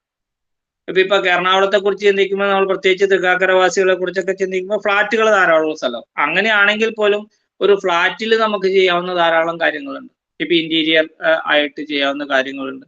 അല്ലെങ്കിൽ ഉള്ള മരങ്ങൾ നമുക്ക് നഷ്ടപ്പെടുത്താതെ ചെയ്യാൻ പറ്റുന്ന സംവിധാനങ്ങളുണ്ട്. അപ്പൊ ഇങ്ങനെയൊക്കെ ഉള്ള കാര്യങ്ങൾ നമുക്ക് എന്തൊക്കെ ചെയ്യാൻ പറ്റും? ഇപ്പൊ തുളസി ആവാം, ഔഷധ സസ്യങ്ങളാവാം, നമുക്ക് അല്ലാതെ സ്ഥലമുള്ളവരാണ്, മുറ്റമുള്ളവരാ, വീടുള്ളവരാണെങ്കിൽ അതിനനുസരിച്ച് നമുക്ക് എന്തൊക്കെ നടാൻ പറ്റുമോ. അപ്പൊ അവിടെ ഊന്നൽ കൊടുക്കേണ്ടത് ഫലവൃക്ഷങ്ങൾക്ക് ഊന്നൽ കൊടുക്കുക. നമ്മളുടേതായിട്ടുള്ള നാടൻ പഴങ്ങള്, പേരക്ക ആയിക്കോട്ടെ, ജാമ്പയ്ക്ക ആയിക്കോട്ടെ, ലോലിക്ക ആയിക്കോട്ടെ, അതേപോലെയൊക്കെ ഉള്ള കൊച്ചു കൊച്ചു വലിയ ഇതായിട്ട് വളരില്ലാത്ത മരങ്ങള്, പക്ഷെ നമുക്ക് ഉപയോഗിക്കാൻ പറ്റുന്നത് മാവും പ്ലാവും വരുത്താൻ പറ്റുന്നവരൊക്കെ ആണെങ്കിൽ അങ്ങനെ. ഇങ്ങനെ പരമാവധി ഫലവൃക്ഷങ്ങൾ നട്ടു വളർത്താനുള്ള പ്രോത്സാഹനം, പരമാവധി ഔഷധ സസ്യങ്ങൾ, നമ്മളറിയില്ലേ ഇപ്പൊ ദശപുഷ്പം അടങ്ങുന്ന സാധനങ്ങൾ നമുക്ക് എന്തൊക്കെ നമ്മുടെ വീട്ടിലേക്ക് വളർത്താൻ പറ്റും അത് ചെയ്യുക. പൊതു ഇടങ്ങളിൽ നമ്മളിപ്പോ തൃക്കാക്കര നമുക്ക് നേരിട്ട് അറിയാലോ, നമ്മൾ ആ കമ്മ്യൂണിറ്റി പാർക്കിലൊക്കെ നമ്മൾ ചെയ്തുകൊണ്ടിരിക്കുന്ന പ്രവർത്തനം. അപ്പോ അതിനു വേണ്ടിയിട്ടുള്ള പരിശ്രമങ്ങൾ നടത്തുമ്പോൾ അതിന് പങ്കാളിത്തം എങ്ങനെ വർദ്ധിപ്പിക്കാൻ പറ്റും, ഇങ്ങനത്തുള്ള കാര്യങ്ങളൊക്കെ ചേരുന്നതാണ് നമ്മളെ സംബന്ധിച്ചിടത്തോളം വൃക്ഷ സംരക്ഷണം എന്ന് പറയുന്നത്. അപ്പൊ 3 കാര്യങ്ങളായി: ഊർജ സംരക്ഷണമായി, ജലസംരക്ഷണമായി, വൃക്ഷ സംരക്ഷണമായി. 4മത്തത് പക്ഷി മൃഗാദികളെ സംരക്ഷിക്കുക എന്നുള്ളതാണ്. അത് 2 തരത്തിലാണ്. ഒന്ന്, നമുക്ക് വീട്ടിൽ വളർത്താൻ പറ്റുന്ന സംവിധാനങ്ങൾ ഉണ്ടെങ്കിൽ അതിനനുസരിച്ചിട്ട് ചെയ്യുന്ന കാര്യങ്ങൾ. ഇപ്പൊ തെരുവ് പട്ടികൾക്ക് ഭക്ഷണം കൊടുക്കുന്നു, അല്ലെങ്കിൽ തെരുവ് പട്ടികളെ എന്താണ് ദത്തെടുത്ത് വളർത്തുന്ന അടക്കമുള്ള ധാരാളം മാതൃകാപരമായ പ്രവർത്തനങ്ങൾ ഇപ്പം നടക്കുന്നുണ്ട്. സ്ഥലമുള്ള ആളുകളെ സംബന്ധിച്ചിടത്തോളം ഇപ്പൊ ഗോക്കളെ വളർത്തുന്ന കാര്യം അടക്കമുള്ള കാര്യങ്ങൾ അത് പരിഗണിക്കാവുന്ന കാര്യങ്ങളാണ്. പക്ഷെ ഇതിനൊക്കെ അപ്പുറം നമുക്ക് നേരത്തെ പറഞ്ഞില്ല, നമുക്കൊരു ഹൈന്ദവ ധാർമ്മിക പാരമ്പര്യമുണ്ട്. ഇപ്പോൾ പക്ഷികൾക്ക് ജലം കൊടുക്കുക, അതിനു വേണ്ടിയിട്ട് ഒരു പാത്രം വീട്ടിൽ നമുക്കൊരു മരത്തണലിലോ അല്ലെങ്കിൽ ചൂട് ഇല്ലാത്ത സ്ഥലത്ത്, വെള്ളം തിളയ്ക്കാതെ ചൂടില്ലാത്ത സ്ഥലത്ത് ഒരു പാത്രത്തിൽ വെള്ളം വെച്ചു കൊടുക്കുക, ധാന്യങ്ങൾ വെച്ചു കൊടുക്കുക, ഇങ്ങനെയൊക്കെ ഉള്ള കാര്യങ്ങൾ ചെയ്യാൻ വേണ്ടിയിട്ടുള്ള ഒരു പ്രേരണ എല്ലാവർക്കും കൊടുക്കും. പ്രത്യേകിച്ച് കുട്ടികളൊക്കെ ഉള്ള വീടുകളാണെങ്കിൽ അത് ശീലിപ്പിച്ചു കഴിഞ്ഞാൽ അവരെ സംബന്ധിച്ചത് അത് അവർ വലിയൊരു അറ്റാച്ച്മെന്റോടുകൂടി ചെയ്യുന്ന ഒരു കാഴ്ച നമ്മൾ കണ്ടിട്ടുണ്ട്. 4മത്തെ കാര്യം, ഈ കാര്യങ്ങളൊക്കെ ചെയ്യുന്ന സമയത്ത് നമ്മളുടെ വീട്ടിലെ മാലിന്യ സംസ്കരണത്തെ കുറിച്ച് കൂടി ചിന്തിക്കണം. ഹരിതഗൃഹം എന്നുള്ള ഒരു ഭാവന, മാലിന്യ സംസ്കരണത്തിൽ എന്തൊക്കെ ചെയ്യാം. നമ്മുടെ വീട്ടിലുള്ള എല്ലാ സാധനവും ഹരിതകർമ്മസേന കൊണ്ടുപോകും എന്നൊക്കെ നമ്മൾ ചടിച്ചു കഴിഞ്ഞാൽ പലപ്പോഴും നമ്മൾ ഈ ബ്രഹ്മപുരം പോലെയുള്ള ക്രൂരമായ യാഥാർത്ഥ്യങ്ങൾക്ക് മുന്നിൽ നിൽക്കുന്നവരാണ്, പ്രത്യേകിച്ച് തൃക്കാക്കരവാസികളടക്കം. നമുക്കറിയാം, നമ്മളുടെ മനുഷ്യൻ പുറന്തള്ളുന്ന മാലിന്യം അത് ഒരു ഭരണകൂടം കൊണ്ടുപോയിക്കൊള്ളണം എന്നൊക്കെ നമുക്ക് പറയാൻ എളുപ്പമാണ്. പക്ഷെ എന്തുകൊണ്ട് ഇതൊക്കെ നടക്കുന്നില്ല എന്ന് ചോദിച്ചു കഴിഞ്ഞാൽ ഇതിനകത്ത് ഒരു വ്യക്തി വാങ്ങിച്ചു കൂട്ടുന്ന മാലിന്യത്തിന്റെ അളവ് എത്രയാണ്, പ്ലാസ്റ്റിക് സാധനങ്ങളുടെ അളവ് എത്രയാണെന്ന് ചോദിക്കുമ്പോൾ അതൊരു അഹങ്കാരം പിടിച്ച ഉപഭോഗ സംസ്കാരത്തിന്റെ ഭാഗമായിട്ടാണ്. അവിടെയാണ് ഈ മാലിന്യ സംസ്കാരത്തില് നമുക്കിപ്പോ ജൈവ സാധനങ്ങൾ കമ്പോസ്റ്റ് ചെയ്ത്, ഇപ്പൊ ഫ്ലാറ്റ് ആണെങ്കിൽ പോലും കമ്പോസ്റ്റ് ചെയ്ത് ഉപയോഗിക്കാനുള്ള ധാരാളം സംവിധാനങ്ങളുണ്ട്. ഇപ്പൊ എറണാകുളത്ത് നമ്മുടെ പരിസ്ഥിതി സംരക്ഷണമായിട്ട് ബന്ധപ്പെട്ട് കൃഷ്ണാസ് ചേട്ടനുണ്ട്, വാര്യൻ റോഡിൽ ഫ്ലാറ്റിൽ താമസിക്കും. അത് 30 പേര് താമസിക്കുന്ന ഒരു അപ്പാർട്ട്മെന്റ് ആണ്. ആ അപ്പാർട്ട്മെന്റിലെ മാലിന്യ സംസ്കരണത്തിന് ചുക്കാൻ പിടിക്കുന്ന അദ്ദേഹമാണ്. അദ്ദേഹം പഴയ നാഷണൽ ജിയോഗ്രഫിക് ചാനലിന്റെ ഫോട്ടോഗ്രാഫറൊക്കെയാണ്, US സിറ്റിസൺ ആയിരുന്നു, തിരിച്ചു വന്നു. അദ്ദേഹം ഒരു നല്ല പരിസ്ഥിതി പ്രവർത്തനമാണ്. വാട്ടർ മാനേജ്മെന്റ്, ഫ്ലാറ്റുകളെ വാട്ടർ മാനേജ്മെന്റ് സിസ്റ്റം നടപ്പാക്കുന്നതിൽ ഒരു എക്സ്പെർട്ടാണ് അദ്ദേഹം. അദ്ദേഹം ഈ മാലിന്യ സംസ്കരണത്തിന്റെ കാര്യത്തിൽ വളരെ ഭംഗിയായിട്ട് ആ കാര്യം ചെയ്യും. അദ്ദേഹം തന്നെ അവിടെ ടാങ്കൊക്കെ വെച്ച് അത് കമ്പോസ്റ്റ് ആക്കുന്ന, ആ കമ്പോസ്റ്റ് അദ്ദേഹം എന്റെ ഭൂമി എന്ന് പറഞ്ഞ അദ്ദേഹത്തിന് ഒരു മാതൃക റെസ്റ്റോറന്റ് ഉണ്ടായിരുന്നു നമ്മുടെ ആ വളഞ്ഞമ്പലത്ത് തന്നെ. അപ്പോ ഇപ്പൊ അത് നിർത്തി. അപ്പൊ അതുവഴി അദ്ദേഹം ആ കമ്പോസ്റ്റ് വിൽപ്പന നടത്തിയിരുന്നു. അപ്പൊ ഇങ്ങനെ ചെയ്യുന്ന, മാതൃകാപരമായി ചെയ്യുന്ന ധാരാളം ആളുകളുണ്ട്. അപ്പൊ കമ്പോസ്റ്റിംഗ് എന്താണെന്ന് പഠിപ്പിക്കണം ചില ആളുകൾ, അതിന് ധാരാളം ഇപ്പൊ മെറ്റീരിയൽസ് കിട്ടാനുണ്ട്. അപ്പോ ഈ മാലിന്യ സംസ്കരണത്തിൽ ഇതൊക്കെ നിൽക്കുമ്പോഴും ഇതൊക്കെ നമുക്ക് അറിയാവുന്ന കാര്യങ്ങളാണ്. കമ്പോസ്റ്റിംഗ് എന്താണെന്ന് എല്ലാവർക്കും അറിയാം. അത് ചെയ്യാൻ സാധിക്കുന്നവർക്കൊക്കെ അത് ചെയ്യാൻ പറ്റും. അല്ലാത്തവർക്ക്, ഒരു നിവൃത്തിയില്ലാത്തവർക്കാണ് കോർപ്പറേഷനിലേക്ക് നമുക്കത് കൊടുത്തുവിടാനായിട്ട് പറ്റുക. പക്ഷേ പ്ലാസ്റ്റിക്കിനെ സംബന്ധിച്ച് ചിന്തിക്കുമ്പോൾ ഹരിതകർമ്മസേനയ്ക്ക് കൊടുക്കാൻ വേണ്ടി നിങ്ങൾക്ക് പ്ലാസ്റ്റിക് കാര്യങ്ങൾ ചെയ്യാം. പക്ഷെ അതിനകത്തൊരു ചെറിയൊരു ആക്ടിവിറ്റി ഉണ്ട് നമ്മുടെ വീടുകളിൽ ചെയ്യാൻ പറ്റുന്ന ഒരു കാര്യം. ഉദാഹരണം പറഞ്ഞു കഴിഞ്ഞാൽ നമുക്കറിയാം, നമ്മൾ ഈ ടെട്രാ പാക്കിൽ ഇപ്പൊ ജ്യൂസ്, എന്താ പറയുക, പല പല ജ്യൂസുകൾ മേടിക്കാൻ കിട്ടും. അതിൻ്റെ ഒപ്പം ഒരു കൊച്ചു സ്ട്രോയും കിട്ടും. നിങ്ങൾക്ക് ശ്രദ്ധിച്ചിട്ടുണ്ടോ, ആ സ്ട്രോ വരുന്ന ഒരു പ്ലാസ്റ്റിക്കിന്റെ ഒരു നേരിയ ഒരു സ്ട്രിപ്പിലാണ് ആ സ്ട്രോ വരുന്നത്. ആ സ്ട്രിപ്പ് നമ്മൾ ഇതങ്ങോട്ട് പൊളിച്ചിട്ട് ആ സ്ട്രിപ്പ് ഓട്ടോമാറ്റിക് ആയിട്ട് നമ്മുടെ കയ്യിൽ നിന്ന് അങ്ങ് പോകുക. അല്ലാണ്ട് നമ്മളത് കൃത്യമായിട്ട് അത് എടുത്ത് മാറ്റി സൂക്ഷിച്ചു വെക്കുന്ന ആളുകളുടെ എണ്ണം കുറവാണ്. ഇത് നമ്മുടെ കയ്യിൽ നിന്നും വീട്ടിൽ നമ്മൾ സിറ്റ് ഔട്ടിൽ വെച്ചിട്ടാണ്, അല്ലെങ്കിൽ ഡ്രോയിങ് റൂമിൽ വെച്ചിട്ടാണ്, ഡൈനിങ് റൂമിൽ വെച്ചിട്ടാണെങ്കിൽ ഇതിങ്ങനെ എവിടെയെങ്കിലും നിലത്ത് വീഴും, ട്രാൻസ്പെറന്റ് ആയതുകൊണ്ട് കാണുകയില്ല. ഇങ്ങനത്തെ നൂറുകണക്കിന് കൊച്ചു കൊച്ചു പ്ലാസ്റ്റിക് കഷ്ണങ്ങളുണ്ട്. ഇപ്പൊ ചന്ദനത്തിരിയുടെ കൂടിന്റെ അകത്തെ കവർ, ഞാൻ എപ്പോഴും പറയുന്ന ഒരു കാര്യമുണ്ട്, നമ്മൾ പൂജാമുറിയിലൊക്കെ പോകുന്നത്, ഈ കവർ നമ്മുടെ കയ്യിൽ നിന്ന് പോയി കഴിഞ്ഞാൽ ഇത് അവിടെ പോകും. ഇത് നമ്മൾ പറയും നമ്മൾ ചിലപ്പോൾ വേസ്റ്റ് ബിന്നിൽ ഇടുന്നു എന്നൊക്കെ പറയും, പക്ഷെ എത്ര പേര് വളരെ ശ്രദ്ധയോടുകൂടി ചിലപ്പോൾ ഈ കാര്യങ്ങൾ ചെയ്യുന്നുണ്ടാവും. അപ്പൊ ഇങ്ങനത്തെ കയ്യിൽ നിന്ന് അബദ്ധമായിട്ട് വീഴുന്ന ഇങ്ങനത്തെ സാധനങ്ങൾ എന്ത് ചെയ്യുമെന്ന് ചോദിച്ചാൽ, ഇത് കൊണ്ട് വേസ്റ്റ് ബിന്നിൽ ഇടുകയും ആ വേസ്റ്റ് ബിന്നിൽ നിന്ന് അത് കൃത്യമായിട്ട് ഹരിതകർമ്മസേനയ്ക്ക് പോകുന്ന വേസ്റ്റിന്റെ കൂടെ പോകുന്നുണ്ടോ എന്നതിനൊക്കെ അപ്പുറം ഇങ്ങനെയുള്ള കൊച്ചു കൊച്ചു പ്ലാസ്റ്റിക് സാധനങ്ങൾ ഒരു കുപ്പിയിലേക്ക് അപ്പം തന്നെ എടുത്തു വെക്കുക. അങ്ങനെ ഒരു വളരെ രസകരമായ ഒരു ആക്ടിവിറ്റി ഇപ്പോൾ നമ്മളെ ഈ പരിസ്ഥിതി സംരക്ഷണത്തിന്റെ ഭാഗം ഇക്കോ ബ്രിക്ക് എന്നാണ് അതിന് പറയുന്നത് പേര്. ഒരു കുപ്പിയിൽ കൊച്ചു കൊച്ചു പ്ലാസ്റ്റിക് സാധനങ്ങൾ ഇട്ട് അവസാനം അത് കല്ല് പോലെ ആകണം. ആ കുപ്പി ഇങ്ങനെ ഞെങ്ങാത്ത തരത്തിൽ അപ്പൊ 100 കണക്കിന് 300 കണക്കിന് ഓളം കൊച്ചു കൊച്ചു കഷ്ണങ്ങളൊക്കെ അതിനകത്ത് നിറയും. അപ്പൊ 2 മാസം 3 മാസം കൊണ്ടൊക്കെ ആയിട്ടായിരിക്കും നിറയും. ഇങ്ങനത്തെ സാധനം വെച്ചിട്ട് ചില കരകൗശല വസ്തുക്കൾ ഉണ്ടാക്കുന്നു. അങ്ങനെയുള്ള കുപ്പികൾ ഒരുമിച്ച് ചേർത്ത് വെച്ചിട്ട് അതിനകത്തൊരു തുണിയൊക്കെ ചുറ്റിക്കൊണ്ട് ചെറിയ എന്താ പറയണേ ഫ്ലവർ വെക്കാൻ വേണ്ടിയിട്ടുള്ള ഒരു പോട്ടോ ഇതുപോലെ ടീപ്പോയ് പോലെയൊക്കെ അങ്ങനെ വളരെ രസകരമായ യൂട്യൂബിലൊക്കെ നിങ്ങൾ നോക്കിയാൽ കുറെ ഡു ഇറ്റ് യുവർ സെൽഫ് എന്നൊക്കെ പറയുന്ന സിസ്റ്റം അനുസരിച്ച് പല പല രസകരമായ സാധനങ്ങൾ ഉണ്ടാക്കാൻ പറ്റും. ഇതിന്റെ പിന്നിലുള്ള തത്വം എന്താണെന്ന് വെച്ചാൽ, നിങ്ങളുടെ കയ്യിൽ നിന്ന് തെറിച്ച് താഴെ വീഴാമായിരുന്ന അല്ലെങ്കിൽ ഒലിച്ചു പോയി തോട്ടിൽ പോയി തോട്ടിലൂടെ നേരെ കടലിൽ പോയി ഒരു മീനിന്റെ വയറ്റിലേക്കോ അല്ലെങ്കിൽ ഒരു ആമയുടെ വയറ്റിലേക്കോ പോകാമായിരുന്ന ഒരു പ്ലാസ്റ്റിക്കിനെ, ആ ഒരു ഭൂതത്തിനെ നിങ്ങൾ കുപ്പിയിൽ അടച്ചു സൂക്ഷിച്ചു, അല്ലെങ്കിൽ നിങ്ങൾ ഭൂമിയിൽ വീഴാതെ ആ ജലത്തെ മലിനമാക്കാതെ നിങ്ങൾ അതിനെ മാറ്റി എന്നുള്ളതാണ്. ഒരു വളരെ നിസാരമെന്ന് തോന്നും, പക്ഷെ വളരെ ഗൗരവമുള്ള ഒരു ചെറിയ ഒരു ആക്ടിവിറ്റിയാണ് ഈ കാര്യം. ഇത് നമ്മൾ സ്കൂളുകളിൽ നമ്മളിത് ട്രെയിൻ ചെയ്യിക്കാറുണ്ട് കുട്ടികളെ കൊണ്ട്. എന്നിട്ട് സ്കൂളുകളിൽ മതിൽ കെട്ടാനായിട്ട്, ഇപ്പൊ തമിഴ്നാട്ടിലെ ഫോറസ്റ്റ് ഡിപ്പാർട്ട്മെന്റ് അവരുടെ ഒരു ഫോറസ്റ്റ് ഏരിയയിൽ അവരുടെ ഓഫീസ് കെട്ടിയത് ഈ കാട്ടിൽ വീഴുന്ന പ്ലാസ്റ്റിക്കുകൾ മുഴുവൻ ഇതേപോലെ ശേഖരിച്ച് കുപ്പികളിലാക്കിയിട്ട് ആ കുപ്പി കൊണ്ടിട്ട് കുപ്പി സിമെന്റും കൂടെ ഉപയോഗിച്ച്, പ്ലാസ്റ്റിക് കുപ്പികളും സിമെന്റും കൂടി ഉപയോഗിച്ച് കെട്ടിടം പണിതുകൊണ്ടിട്ട് ഒരു ഫോറസ്റ്റ് ഓഫീസ് തന്നെ ഉണ്ടാക്കിയിട്ടുണ്ട്. നോർത്ത് ഇന്ത്യയിലൊക്കെ വ്യാപകമായിട്ടുള്ള പാർക്കുകളിലൊക്കെ ഇത്തരം കാര്യങ്ങൾ ചെയ്യുന്നുണ്ട്. അപ്പൊ അതിന്റെയൊക്കെ പിന്നിൽ ഇതൊന്നൊരു ശാശ്വതമായ പരിഹാരമൊന്നുമല്ല, പക്ഷെ പ്ലാസ്റ്റിക് കുറയ്ക്കുക എന്നുള്ളതാണ് നമുക്ക് അതിനകത്ത് ചെയ്യാൻ പറ്റുന്നത്. ഇതിനകത്ത് ഒരു രണ്ടാമത്തെ ഓപ്ഷൻ എന്ന് പറയുന്നത്, പ്ലാസ്റ്റിക് വരാതിരിക്കണമെങ്കിൽ ഒന്ന് കിറ്റുകൾ വരാതിരിക്കണം. കിറ്റുകൾക്ക് പകരം തുണിസഞ്ചി ഉപയോഗിക്കുക എന്നുള്ളൊരു വ്യാപകമായിട്ടുള്ള ശീലം. അതിൽ നമ്മൾ കഴിഞ്ഞ പ്രാവശ്യം ഹരിദ്വാറിൽ കുംഭമേള നടന്നപ്പോൾ നമ്മളെ പര്യാവരണ വിഭാഗം നടത്തിയ ഒരു വലിയ പ്രവർത്തനം വലിയൊരു മോട്ടിവേഷനായി. നമ്മൾ ഏകദേശം 50 ലക്ഷത്തോളം തുണിസഞ്ചി നമ്മളവിടെ ശേഖരിച്ച് നമ്മളവിടെ കൊടുത്തു. അപ്പൊ ഈ ഒരു പ്രവർത്തനം ചെയ്തത് നമ്മളുടെയൊക്കെ നാടുകളിൽ നിന്ന് തുണിസഞ്ചി കളക്ട് ചെയ്തിട്ടാണ് നമ്മളെല്ലാം തന്നെ കൊണ്ടുപോയി കൊടുത്തത്, നമ്മൾ അയച്ചു കൊടുക്കുകയായിരുന്നു. അപ്പൊ അതിന്റെ പിന്നിൽ അവിടെ എന്ത് ചെയ്യുന്ന ലക്ഷക്കണക്കിന് ആളുകൾ വരികയാണ് കുംഭമേളയിൽ.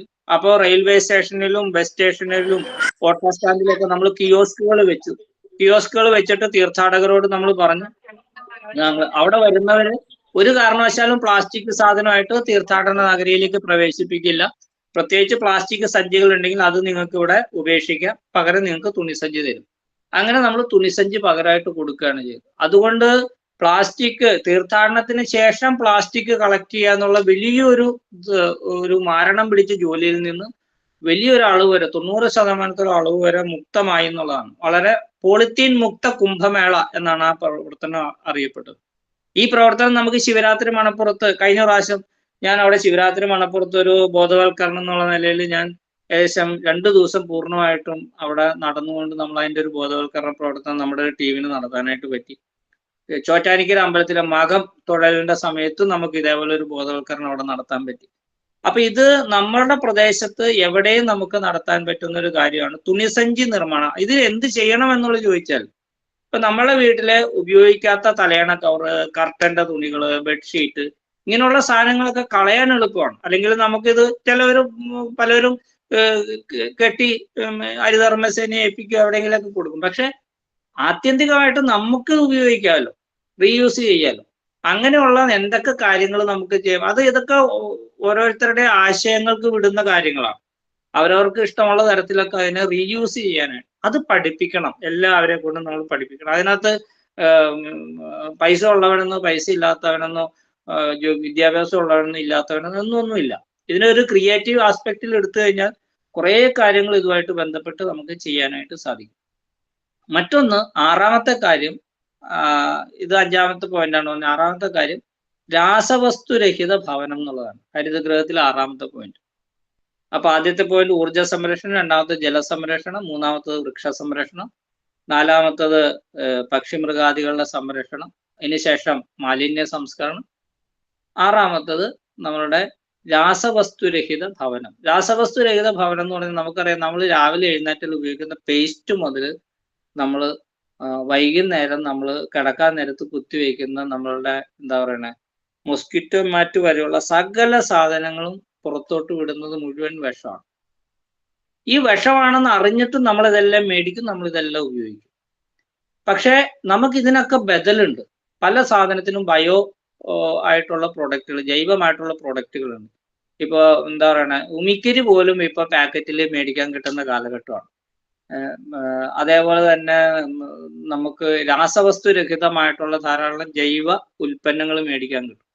അതേപോലെ തന്നെ നമ്മൾ ഉപയോഗിക്കുന്ന, ഉദാഹരണം പറഞ്ഞ ഒരു പഠനത്തിൽ പറയുന്നത്, നമ്മുടെ ഒരു പോളിമർ സയന്റിസ്റ്റ് ഉണ്ട്, ഡോക്ടർ മനോജ്. അദ്ദേഹം ഒരു ക്ലാസ് എടുത്ത സമയത്ത് പറഞ്ഞത്, നമ്മളിപ്പോ വളരെ രസകരമായിട്ട് നമ്മൾ അടുക്കളയിൽ പാത്രം കഴുകാനായിട്ട് ഉപയോഗിക്കുന്ന ഇപ്പൊ പ്രില്ല് പോലെയുള്ള അല്ലെങ്കിൽ വിമ്മ് പോലെ അതിൻ്റെയൊക്കെ ലിക്വിഡ് ഉണ്ടല്ലോ. അപ്പൊ നല്ല മണമുണ്ട്, മറ്റേ എന്താ പറഞ്ഞ ലെമണിന്റെ മണമുണ്ട്, അല്ലെങ്കിൽ മറ്റു ഓറഞ്ചിന്റെ മണമുണ്ട്, നമ്മൾ മേടിക്കും. അപ്പൊ ഒരു തുള്ളി ഉപയോഗിച്ചാൽ മതി, പതഞ്ഞു വരും. അതുകൊണ്ട് നമ്മൾ പ്ലേറ്റ് കഴുകുന്നു, നമ്മൾ പ്ലേറ്റ് ഇങ്ങനെ വളരെ വെട്ടിത്തിളങ്ങുന്നു, വളരെ സന്തോഷം. പ്ലേറ്റിൽ ഇങ്ങനെ കൈകൊണ്ട് വരയ്ക്കുമ്പോൾ കീ കീന്ന് ശബ്ദം കേൾക്കുന്നു, വൃത്തിയായി, വളരെ സന്തോഷം. പക്ഷെ അദ്ദേഹം പറയുന്നത്, ഒരു തുള്ളി കൊണ്ടിട്ടാണെങ്കിലും ആ പതഞ്ഞ പ്ലേറ്റിലെ ഇത് അംശം, ആ കെമിക്കലിന്റെ അംശം പോകാനായിട്ട് 5 ലിറ്റർ വെള്ളം ഉപയോഗിക്കേണ്ടി വരും എന്നാണ് സാമാന്യ പഠനം. അതൊരു സാധാരണ പ്ലേറ്റ് നിങ്ങൾ അങ്ങനെ കഴുകിയാൽ അതിനകത്ത് പൂർണ്ണമായിട്ടുള്ള കെമിക്കലിന്റെ അംശം പോകണമെങ്കിൽ 5 ലിറ്റർ വെള്ളം കൊണ്ട് വളരെ വൃത്തിയായിട്ട് കഴിയും. ആരാണ് 5 ലിറ്റർ വെള്ളം ഉപയോഗിച്ചൊരു സാധാരണ സ്റ്റീൽ പ്ലേറ്റോ അല്ലെങ്കിൽ നമ്മളുടെ ഒരു കോപ്പ പ്ലേറ്റോ കഴുകണം? അപ്പോ നമ്മള് സത്യം പറഞ്ഞ ഗ്ലാസ്സിൽ വെള്ളത്തിലേക്ക് ഈ പ്രില്ല് ഒഴിച്ച് കഴിക്കണതിന് തുല്യമാണ്. നമ്മൾ അടുത്ത പ്രാവശ്യം ഭക്ഷണം കഴിക്കുമ്പോൾ ഇതേ പ്ലേറ്റിൽ എടുത്തിട്ടാണല്ലോ കഴിക്കണം. ഇപ്പൊ ഞാൻ പണ്ട് രസകരമായിട്ട് ഞാനപ്പോ അദ്ദേഹത്തിന് പറഞ്ഞു, മുമ്പ് സബീന എന്ന് പറഞ്ഞ നമ്മളൊരു പൗഡർ ഉപയോഗിച്ചിരുന്നു. അപ്പൊ ഞാൻ കൂടുതൽ അടുക്കളയിൽ ഇടപഴകിയിരുന്ന ആളായിരുന്നു. എനിക്ക് ഈ സാധനങ്ങളുടെയൊക്കെ പേരുകളൊക്കെ നല്ല ഓർമ്മയാണ്. അപ്പൊ സബീന പൗഡറിന്റെ ഒരു പ്രത്യേകത, അത് ഒരു പരിധിവരെ നമുക്കത് കാണാൻ പറ്റും. സബീന പോയിട്ടില്ലെങ്കിൽ ഉണങ്ങി കഴിയുമ്പോഴത്തേക്കും സബീനയുടെ പാടുണ്ടാവും പ്ലേറ്റിലൊക്കെ. അതായത് ഒരു പ്രത്യേകതരം ഒരു മഞ്ഞ നിറത്തിലുള്ള ഒരു പൊടിയാണ്. അവിടെ സബീനയായിരുന്നു നമുക്ക് വീണ്ടും കഴുകാനായിട്ട് തോന്നും. ഈ പ്രില്ല് പോലെയുള്ള സാധനങ്ങളൊക്കെ, ഈ പോപ്പ് പതയൊക്കെ വന്ന ശേഷം നമുക്കത് മനസ്സിലാവില്ല. അപ്പൊ വളരെ പ്രാക്ടിക്കൽ ആയിട്ടുള്ള ഒരു വിഷ സാധനം നമ്മുടെ മുമ്പിൽ ഇങ്ങനെ ഇരിക്കുകയാണ്. ഇതേപോലെയുള്ള വളരെ നിത്യജീവിതത്തിലെ ഇങ്ങനെയുള്ള കാര്യങ്ങളിൽ നിറഞ്ഞു നിൽക്കുന്നത്, ഉപയോഗിക്കുന്ന സോപ്പുകൾ, എല്ലാത്തരം സോപ്പുകളും നമ്മൾ എടുത്തു കഴിഞ്ഞാൽ ഹെവി കെമിക്കൽസ് ആണ്, സ്കിന്നിനെ മുഴുവനായിട്ട് ഇല്ലാതാക്കുന്ന തരത്തിലുള്ള കെമിക്കൽസ് ആണ് പലതും. അതിന് പകരം നമുക്ക് ധാരാളം ഉൽപ്പന്നങ്ങളുണ്ട്. ഇപ്പൊ അമ്പാടി പോലെയൊക്കെ ഉള്ള പ്രൊഡക്റ്റുകളുണ്ട്. നമ്മുടെ കൊല്ലത്തുള്ള ഗോ സംവർദ്ധനമായിട്ട് ബന്ധപ്പെട്ട്, നമ്മുടെ ഗോവിജ്ഞാന കേന്ദ്രമായിട്ട് ബന്ധപ്പെട്ട് നല്ലൊരു ഡിപ്പാർട്ട്മെന്റ് ആണ് അമ്പാടി എന്ന് പറഞ്ഞിട്ട്. ധാരാളം ജൈവ പ്രൊഡക്റ്റുകൾ ഉണ്ടാക്കുന്ന ഒരു ടീമാണ്. അവരുടെ കെമിക്കൽ രഹിതമായിട്ടുള്ള സോപ്പുകൾ, ഷാമ്പു, എല്ലാ സാധനങ്ങളും അവരിറക്കുന്നത്. അതുപോലെയുള്ള നിരവധി സ്ഥാപനങ്ങൾ ഇപ്പോൾ കേരളത്തിന്റെ പല ഭാഗത്തും വന്നിട്ടുണ്ട്. നമ്മൾ മറ്റ് സംസ്ഥാനങ്ങളിൽ നിന്ന് ഇറക്കുമതി ഒന്നും ചെയ്യേണ്ട കാര്യമില്ല. അപ്പൊ ഇങ്ങനെയൊക്കെ ഉള്ള സാധാരണ ചാലക്കുടിയിൽ നമ്മുടെ ഒരു കേന്ദ്രമുണ്ട്, ഗോവിജ്ഞാന കേന്ദ്രമുണ്ട്. അവരുണ്ടാക്കുന്നുണ്ട് സോപ്പ്, അതേപോലെ ഷാമ്പു, അങ്ങനെ സാധനങ്ങളൊക്കെ ഉണ്ടാക്കുന്നുണ്ട്. ഗോമൂത്രത്തിൽ നിന്ന് എക്സ്ട്രാക്ട് ചെയ്ത സാധനങ്ങൾ ഉണ്ടാക്കുന്നു. അപ്പോ ഈ രാസവസ്തു രഹിതമായിട്ടുള്ള ഭവനം എന്ന് പറയുമ്പോൾ എന്താണ് നമുക്ക് ബദൽ, അത് കണ്ടെത്തി ഉപയോഗിക്കുക എന്നുള്ളത്. അപ്പൊ ഇത്രയും കാര്യങ്ങൾ ചെയ്യുന്ന ഹരിതഗൃഹം എന്നുള്ളത് നമ്മളുടെ പ്രവർത്തനത്തിൽ ഒരു പ്രധാനപ്പെട്ട കാര്യമാണ്. അപ്പൊ അത് അങ്ങനെയുള്ള എല്ലാ വീടുകളിലും പോകുന്നു, ഈ കാര്യങ്ങൾ സംസാരിക്കുന്നു, വീട്ടമ്മമാരുമായിട്ട് ഡിസ്കസ് ചെയ്യുന്നു. ആ വീട്ടമ്മമാർ ചിലപ്പോൾ വളരെ മാതൃകാപരമായിട്ട് ചില കാര്യങ്ങൾ ചെയ്യുന്നുണ്ടാവും. അത് നമ്മൾ 10 വീടുകളിലേക്ക് നമ്മളത് പറയുന്നു. അപ്പൊ ഇങ്ങനെയുള്ള നമ്മളുടെ ചുറ്റുവട്ടത്ത് ഒരു 15ഓ 20ഓ വീടുകൾ നമ്മൾ നിരന്തരം സമ്പർക്കം ചെയ്യും. മഴവെള്ള സംഭരണം നടത്താൻ പറ്റുന്ന വീടാണെങ്കിൽ അവരോട് അത് സംസാരിക്കുന്നു, ചെയ്തുകൂടെ എന്ന് ചോദിക്കുന്നു. സോളാർ ചെയ്യാൻ പറ്റുന്നവർ അത് പ്രോത്സാഹിപ്പിക്കുന്നു. തുണിസഞ്ചി എല്ലാ വീടുകളോടും പറയുന്നു, തുണിസഞ്ചി നിർമ്മാണം ചെയ്യണമെന്ന് പറയുന്നു, വേസ്റ്റ് ആക്കരുതെന്ന് പറയുന്നു. ഇങ്ങനെ നടത്തുന്ന പ്രവർത്തനം സമ്പർക്കമാണ് ഹരിതഗൃഹ സമ്പർക്കം. അപ്പൊ നമ്മൾ നമ്മുടെ ലിസ്റ്റ് എടുക്കണം. അങ്ങനെ നമ്മളുടെ റെസിഡൻഷ്യൽ ഏരിയയിൽ 350 വീടുണ്ട്. ആ 350 വീടിൽ മാതൃകാപരമായ അടുക്കളത്തോട്ടമുള്ള വീട്, മട്ടുപാവ് കൃഷിയുള്ള വീട്, ഇങ്ങനെ ഈ പ്രവർത്തനം ഹരിതഗൃഹമാണ്. ഇനി ഇങ്ങനെ ഒരു 50 20 വീട് നമ്മൾ സമ്പർക്കം ചെയ്തു, അല്ലെങ്കിൽ നമ്മളുടെ കോണ്ടാക്ട്സിൽ വന്ന് ഇവരുടെ ഒരു കൂട്ടായ്മ നടത്തലാണ് രണ്ടാമത്തെ പ്രവർത്തനം. അതിന് ഹരിത മിലൻ എന്നാണ് പറയുന്നത്, അവരുടെ കൂട്ടായ്മ. അത് നിങ്ങൾ മാസത്തിലൊരിക്കലോ മാസത്തിൽ 2 തവണയോ നടത്താം. അപ്പൊ അതിന് നമുക്ക് എല്ലാവർക്കും, അപ്പൊ ആ ടീം ഇരിക്കുമ്പോൾ അവർക്ക് പുതിയ പുതിയ ആശയങ്ങൾ വരുന്നു. അപ്പൊ അവര് എല്ലാവരും കൂടെ ചേർന്ന് എന്തെങ്കിലും ഒരു ശുചീകരണ പ്രവർത്തനം നടത്താൻ തീരുമാനിക്കുന്നു. മാസത്തിൽ ഒരു ദിവസം എല്ലാവരും കൂടെ ചേർന്ന് പ്ലാസ്റ്റിക് കളക്ട് ചെയ്യാൻ തീരുമാനിക്കുന്നു. വഴിവെക്കല് പ്ലാസ്റ്റിക് കളക്ട് ചെയ്യാൻ ഇരിക്കുന്നു. വഴിവെക്കല് പൂന്തോട്ടം ഉണ്ടാക്കാനായിട്ട് തീരുമാനിക്കുന്നു. ഇങ്ങനെ പല പല ആക്ടിവിറ്റീസ് നമുക്ക് ചെയ്യാനായിട്ട് പറ്റും. ഇപ്പൊ ശ്രീമൻ നാരായണൻ പോലെയുള്ള പരിസ്ഥിതി പ്രവർത്തകരുടെ കയ്യിൽ നിന്നുള്ള നമ്മുടെ ഈ പക്ഷികൾക്ക് വെള്ളം കൊടുക്കാവുന്ന ചട്ടി അത് മേടിച്ചു കൊടുക്കുന്നു. ഇപ്പൊ അദ്ദേഹത്തിന്റെ ആര്യവേപ്പ് തൈ വിതരണം അദ്ദേഹം നടത്തിക്കൊണ്ടിരിക്കുന്നു. 1 ലക്ഷം ആര്യവേപ്പ് എന്നുള്ള ലക്ഷ്യം, അതിനു വേണ്ടിയിട്ട് ഇന്നലെ ഞങ്ങൾ സംസാരിച്ചിരുന്നു. അപ്പോൾ ആ പ്രവർത്തനത്തിൽ നമുക്ക് പങ്കാളിയാവാനായിട്ട് പറ്റും. അപ്പൊ ഇത്തരത്തിലുള്ള കാര്യങ്ങൾ ചെയ്യുന്നതാണ് ഹരിത മിലൻ എന്ന് പറയുന്നത്. ഈ ഇങ്ങനെയുള്ള കൂട്ടായ്മ ചെയ്യേണ്ട ഒരു സാമൂഹ്യ ശുചീകരണ പ്രവർത്തനമാണ് ഹരിത ശ്രമ സേവ എന്ന് പറഞ്ഞത്. അത് ആഴ്ചയിൽ ഒരിക്കൽ നമുക്ക് ചെയ്യാൻ പറ്റും. അപ്പൊ ഇങ്ങനത്തെ ഒരു പ്രവർത്തനത്തിലൂടെയാണ് ഈ പരിസ്ഥിതി സംരക്ഷണത്തിന്റെ ഒരു പ്രായോഗിക വശത്തിലേക്ക് നമ്മൾ പോകുന്നത്. ഒപ്പം തന്നെ നമുക്കറിയാം, ഇപ്പൊ പെരിയാറിലെ ഇപ്പൊ മാലിന്യ പ്രശ്നങ്ങൾ ഇപ്പൊ നമ്മളുടെ മുമ്പിലേക്ക് വീണ്ടും വന്നു.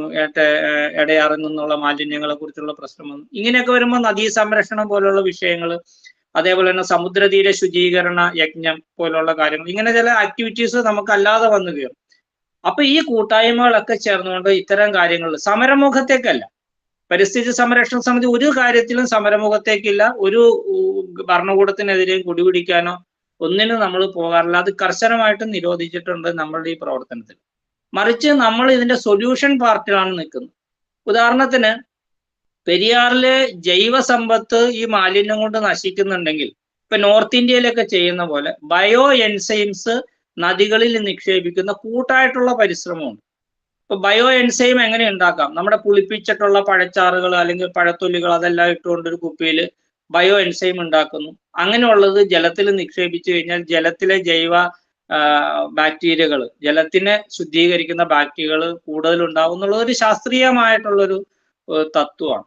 എന്തുകൊണ്ട് ആയിരക്കണക്കിന് വീടുകളിലുള്ളവർക്ക് ഈ സാധനം ഉണ്ടാക്കിക്കൊണ്ട് ഒരു പ്രത്യേക ദിവസം നിശ്ചയിക്കുകയും നമ്മളുടെ അടുത്തിട്ടുള്ള ജലവാഹിനികളിലേക്ക് അതുകൊണ്ട് നിക്ഷേപിക്കുന്ന ഒരു പ്രവർത്തനം ചെയ്തുകൂടാ? അപ്പൊ ഇത്തരം പ്രവർത്തനങ്ങളൊക്കെ നദീതീരങ്ങളിലുള്ളവർക്ക് ചെയ്യാവുന്നതാണ്.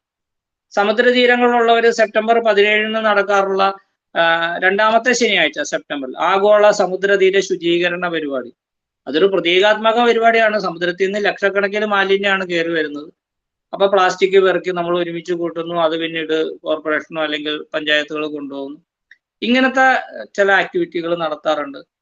വൃക്ഷ രക്ഷാബന്ധൻ എന്ന് പറഞ്ഞിട്ട് ആഗസ്റ്റ് മാസത്തിൽ രക്ഷാബന്ധൻ സമയത്ത് വൃക്ഷ മുത്തശ്ശിമാളെ ആദരിക്കുക എന്നാണ് അതിന് പറയുക. ഏറ്റവും പ്രായം ചെന്ന വൃക്ഷങ്ങളെ കണ്ടെത്തുന്നു, അത് റോഡ് സൈഡിൽ നിൽക്കുന്നതാവാം, പുരയിടത്തിൽ നിൽക്കുന്നതാവാം. അതിന് പോയിട്ട് നമ്മളൊരു മാല ചാർത്തുന്നു, അതിനെ സംരക്ഷിക്കാനായിട്ടുള്ള പ്രതിജ്ഞ എടുക്കുന്നു.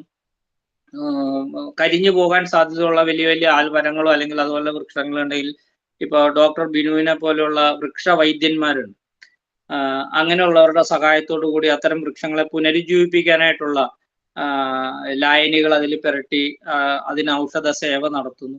ഇങ്ങനെയൊക്കെയുള്ള നിരവധി പ്രവർത്തനങ്ങൾ നമ്മൾ നടത്താറുണ്ട്. അപ്പോൾ ഇത്തരം പ്രവർത്തനങ്ങളിലൂടെയാണ് മുന്നോട്ട് പോകുന്നത്.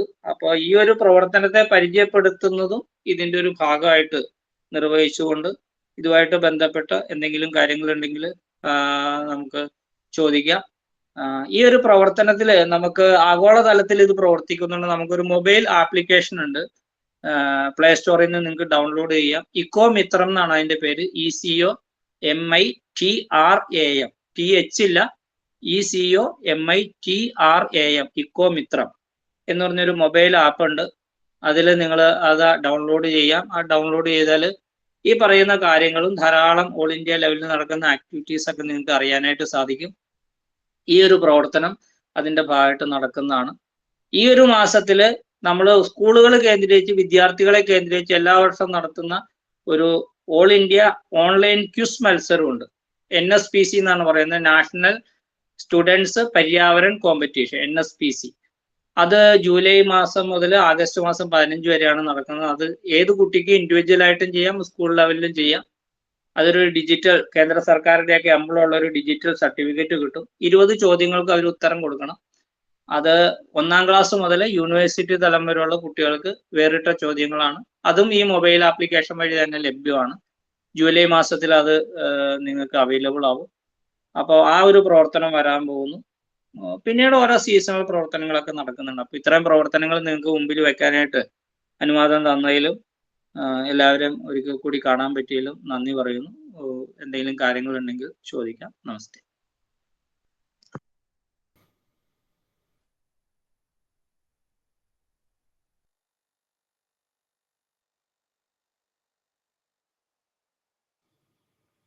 വളരെ സമയം കുറവാണ്. ആർക്കെങ്കിലും എന്തെങ്കിലും ചോദിക്കാനുണ്ടെങ്കിൽ പെട്ടെന്ന് ചോദിക്കാം.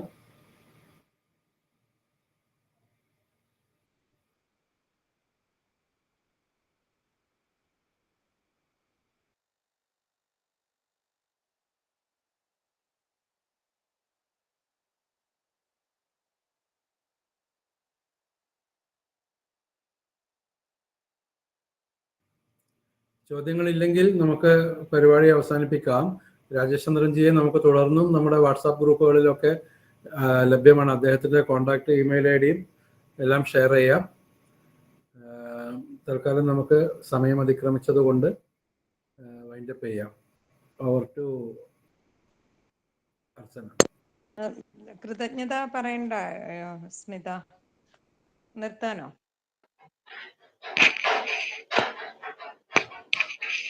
പറയട്ടെ. പറഞ്ഞോളൂ സ്മിത. ഹലോ, കേൾക്കാമോ? അല്ലേ? കേൾക്കാം. എല്ലാവർക്കും നമസ്കാരം.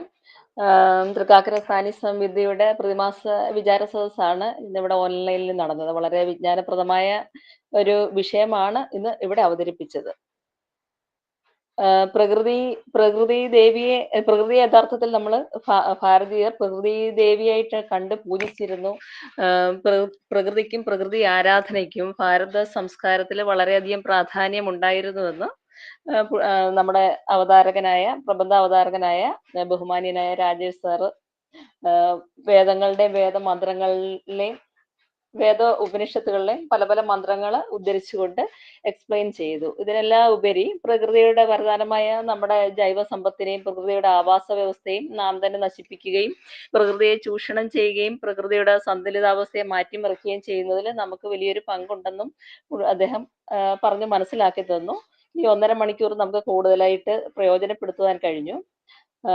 ശ്രീ പ്രബന്ധ അവതാരകനായ ശ്രീ രാജേഷ് സാറിനും അദ്ദേഹത്തിന്റെ വിജ്ഞാനപ്രദമായ വാക്കുകൾക്കും തൃക്കാക്കര സാനിയ സമിതിയുടെ പേരിൽ നന്ദി അറിയിക്കുന്നു.